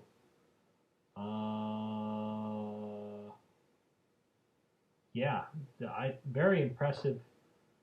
His name's not Charles Oliveira. Sorry, Alex Oliveira. Still a very, very impressive win by Shavkat Rakhmonov in that win. But apparently there's not very many fighters from Kazakhstan in the UFC because the commentators kept saying Kazakhstan was put on the map in this event. I gotta say I was very impressed as well. I think, as I said before, I think looking at the welterweight division, a fight against Robbie Lawler would be interesting. I think Robbie Lawler, no, he's fighting Mike Perry next, so that won't work. But I don't know. Shavkat should fight someone that is damn near the rankings at welterweight. You know, Khamzat Chimaev actually makes sense to fight Shavkat, considering that Shavkat just beat a guy who was poking near the welterweight division as well. As for Charles Oliveira, I don't think he should leave welterweight just yet, but I think he should at least consider middleweight or something, because something's going wrong. I think he should fight someone, you know, another skilled welterweight next. Just keep going. So yeah, very impressive, a very interesting addition to an already ultra-competitive welterweight division. Arguably now the best division in MMA, with Khabib gone from lightweight. That's very debatable though. So I don't know about that. So we'll see. The next fight down on the card. Oh, by the way, I want to say that the commentating for the show was very, very, really good. Like really good, with John Anik as the play-by-play, Daniel Cormier as the color guy. Those two are like best friends at this point. They know each other super well. So the idea that those two, of course, would do a great show is obvious. So I think it was an awesome show just between those two. So very cool. You don't need 3-men booths. This kind of proves it. Yeah, very, very fun fight. Very fun commentating. I thought they were like epic good almost. They were really good. They were on the top level really good. They were almost in the epic level of good. I think the MMA commentary in all of MMA, with all the commentary teams, they have the best. They have the best group of commentating teams in their sport than any other sports do have with their commentary teams. I think MMA has the best sports commentary out there for all sports, including pro wrestling, in all sports. I don't think there's much of a debate. Next fight down was, I feel like this should have been the fight of the night, but I don't think it was given it because it was a draw, you know, the decision. But I don't care. I thought it was an awesome fight. A light heavyweight contest between South Korea's Jung Da-Un taking on Sam Alvey from the United States. I think this was an awesome fight. It was debatable who won the first round. Clearly the judges thought they won. Or, no, I think they thought Sam won. And then, I don't know. I don't know what happened. But it was a majority draw. One judge thought Alvey won, the other thought Un won, the other made it a draw, so it was a majority draw. You know, I think, or it was a draw. So, yeah, I thought the two just traded awesome blows throughout the fight. Very impressive showing by Sam Alvey, maybe the best I've ever seen him, because I haven't really seen his knockouts, honestly. Zhang Daun was very impressive as well. Very impressive. He hasn't fought in a year. Very impressive fight between those guys. I thought Sam Alvey personally won the fight, but clearly one judge didn't think so, and that's all you need with these judges sometimes. So that's unfortunate. But I thought both fighters deserved fight of the night personally, and not Kenny versus Wood. I disagreed with that, honestly. I'm probably in the minority, but I don't care. Next fight down on the card. Now we're in the early prelims. So the first two fights of the night. An impressive debut here at in the women's flyweight division. Liana Jojua, who's only like 20, she's 25, taking on a very impressive woman, Miranda Maverick, fighting out of Virginia in the United States. Maverick already has a PhD. She's 23 years old, or she's going toward her PhD. So she's a student teacher in psychology, industrial psychology, and she's now in the UFC. That's pretty impressive. I wish I had that. That's super impressive. Liana is also young. She's 25. So this was an interesting fight between two developing talents in the flyweight division. I picked Maverick to win in her debut, and I was right. Maverick won the fight very impressively. She outstruck Jojua, and she did these really good elbows to the nose, and the nose got fucked up in the fight. Apparently, Jojua was sent to the hospital. When the first round ended, the doctor went to Jojua's corner. Liana's from Georgia, the Republic of Georgia, by the way, in Eastern Europe. But the doctor came to Liana, and the doctor told the referee this shouldn't go on. So the referee called the fight, much to Jojua's dismay. She pleaded with the ref not to stop it, but the ref still stopped the fight. Maverick won by, I guess, by doctor stoppage, and it was a very impressive showing for Maverick. Maverick, who's very impressive apparently in the ground, she didn't even need to show it. She was super impressive on the feet, which I did not expect. So I think this is a very interesting addition to the flyweight division. I could see her fighting that South Korean who got bumped out of the rankings a couple weeks ago. That'd be an interesting fight. Yeah, I'm down. I'm down to see that. That's a pretty good matchup right there. Jojua, she just needs to be given another fight, but she's not going to get released or anything. But this is a very impressive prospect coming into the flyweight division. Do I think she's going to be a contender very early? No, but she's she's a notable developing talent to watch. So I am going to keep an eye on her and her career as it blossoms. It clearly will, I think. So very interesting fight, to say the least. And the final fight of the card, the first fight of the night, the curtain jerker, if you will. In the first fight in the early prelims, the Joel Alvarez fighting from Spain, fighting against, I forgot his name, let me see. Alexander Yakovlev, I believe fighting out of, where's he fighting out of? Russia. Yep, in Russia. 36 years of age versus Joel Alvarez, only my age at 26. Alvarez was super impressive in his last fight against Joe Duffy, the man who beat Conor McGregor before McGregor lost to Khabib. And he retired him. He retired Joe Duffy. Joe Duffy retired after that fight.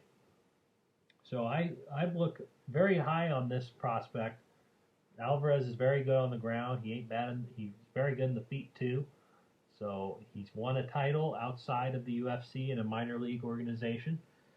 Yakovlev's been around for a while. He's 36 years old. I picked Joel to win this fight, and I was right.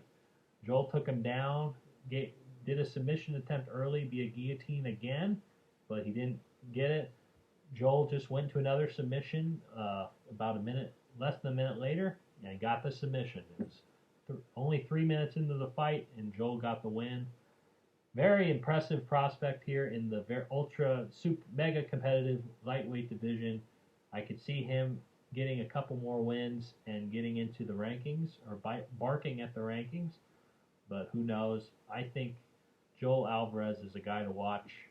He's a he's a good fighter, and it's going to be hard to beat him. I could see him fighting like a Davi Ramos next or somebody like that. Yakovlev, he'll be interesting. Like, will he get released, or is he going to just be given another fight?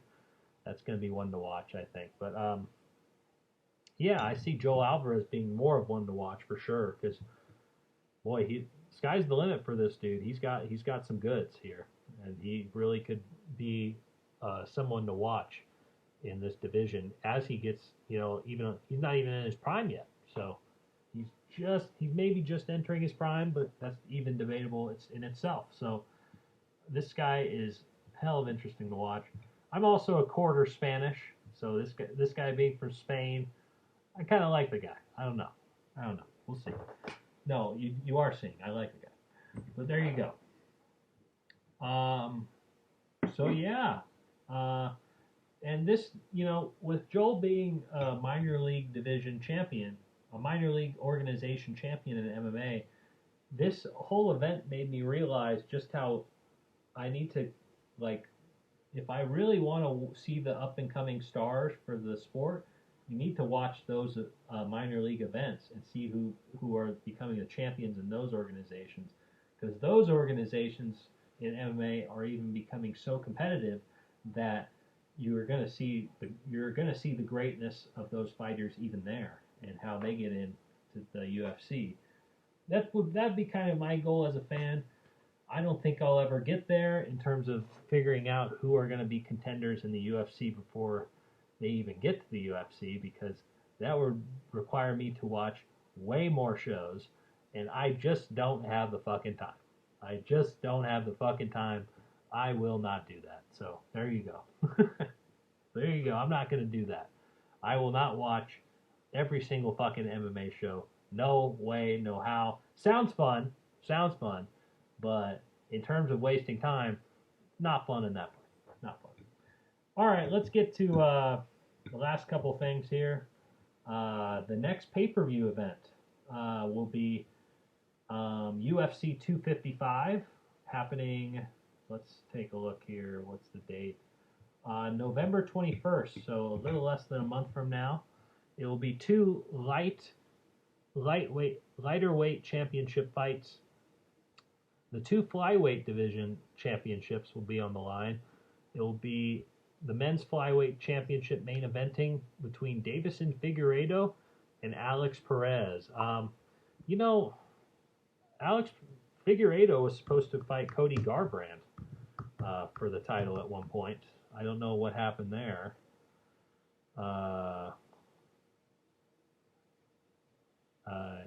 UFC 255. I'm looking it up right now. He's out of UFC 255 due to a torn bicep. Okay. So it was an injury related. Wasn't aware of that. But there you go. I would have picked Cody to beat Davison, honestly. But Davison fighting Alex Perez, this is super interesting. Alex Perez fights out of Lemoore, California, only like 40 minutes away from me. So I'd definitely be rooting for him in this fight. Davison's a tough fighter, though. He's 19-1 in terms of his record. So, and he already wants to fight at the bantamweight title. Slow your roll. You got to defend the title at least once or twice before even thinking about that. Co-main event. I honestly picked Figueiredo, but I really want Alex Perez to win. That I want to see happen. Women's flyweight, you got Valentina Shevchenko taking on Jennifer Maia. I think Jennifer Maia is a very good fighter, but I do not see anybody beating Valentina Shevchenko, quite frankly, anytime soon. This Kyrgyzstan native from Russia, I really don't see anybody beating her. I think she's going to smash everyone around her.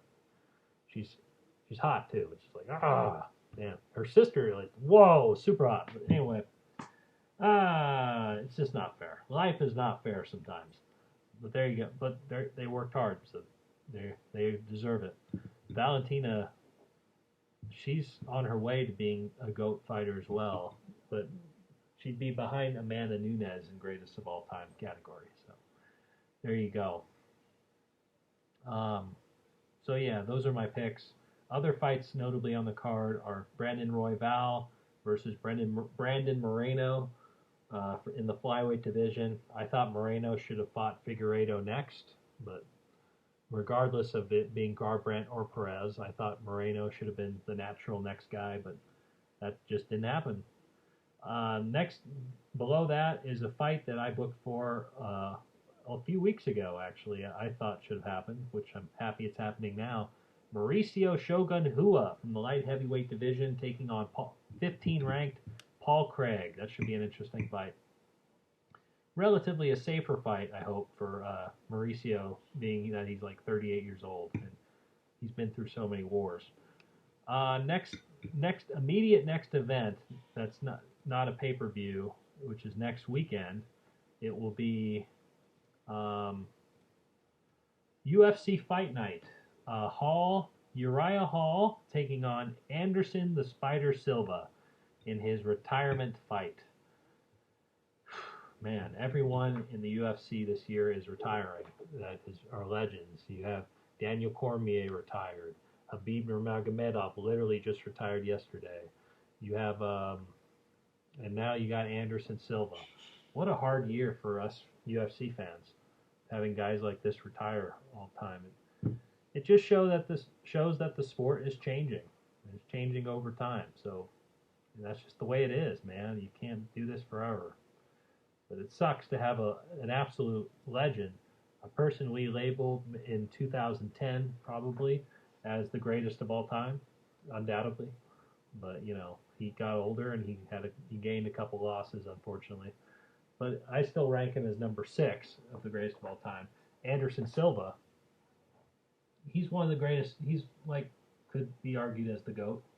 So especially with his long title reign. And next week we're going to celebrate the career of Anderson Silva, the decorated career of the absolute legend, the Spider, and we're really going to get into the details of his career. I want to do that and just explain how good he is and why he's so great, why he's the greatest of all time, and why he will be remembered that way. Because he's a human highlight reel. That's why. He's an artist. He's super good. He's one of the greatest of all time. So it sucks that he's retiring now too, and the fight's really going to be about him retiring. But that's what which I feel bad for Uriah Hall if he wins, but that's what happens. That's okay. Because Anderson Silva has earned this goodbye celebration from the community. He's just earned it. He's just so good. Other notable fights on the card, I'll get into. It will be Anderson Silva week next week. I promise you, folks. It will be Anderson fucking Silva week. Other fight on the card will be Andre Fili versus Bryce Mitchell in the co-main event. Mitchell has been a very impressive prospect in the featherweight division. Kevin Holland fighting yet again against Mahmoud Muradov. Don't know who that is. Greg Hardy is coming back into the middleweight division. He is fighting Maurice Green. And what the hell? Bobby Green is coming in again. He is fighting Thiago Moises. I think that's an extremely dangerous fight for Bobby Green, and it's bullshit. He is fighting Thiago Moises in his next fight. That is a bunch of crap, but I digress. Other interesting fights? That's pretty much it. Okay. Good stuff, man. Good stuff. Good stuff for this UFC 254 review. The remembrance of Khabib, the Eagle Nurmagomedov. You will never be forgotten. You are one of the greatest of all time. Undoubtedly, unshakably, the GOAT. So, or one of the greatest of all time. So, yeah, man. Thank you for all the memories of your career, Khabib. Even though I didn't like you as a fan, You're simply one of the best, and no one can take that away from you. Best to all your endeavors, man. Good stuff. Until then, I will catch you on the next UFC Fight Night video between Uriah Hall and Anderson Silva next week at the UFC Apex in Las Vegas for a review on that. All right, guys, enjoy the rest of my YouTube channel, the Ben Burnside YouTube channel, as well as Garage Guy Sports Talk. Listen to all the talk shows and reviews and reactions on both of those channels. You won't regret it. They are awesome. You can catch Garage Guys Sports Talk also on audio, on Anchor, Google Podcasts, and Spotify, as well as YouTube, of course. And yeah, man, just continue watching, man. Continue supporting. Until then, I'll catch you on the burn side. Way to go, champ. Khabib the Eagle Nurmagomedov. We salute to you. Thank you, sir. All right, guys. Have a good one.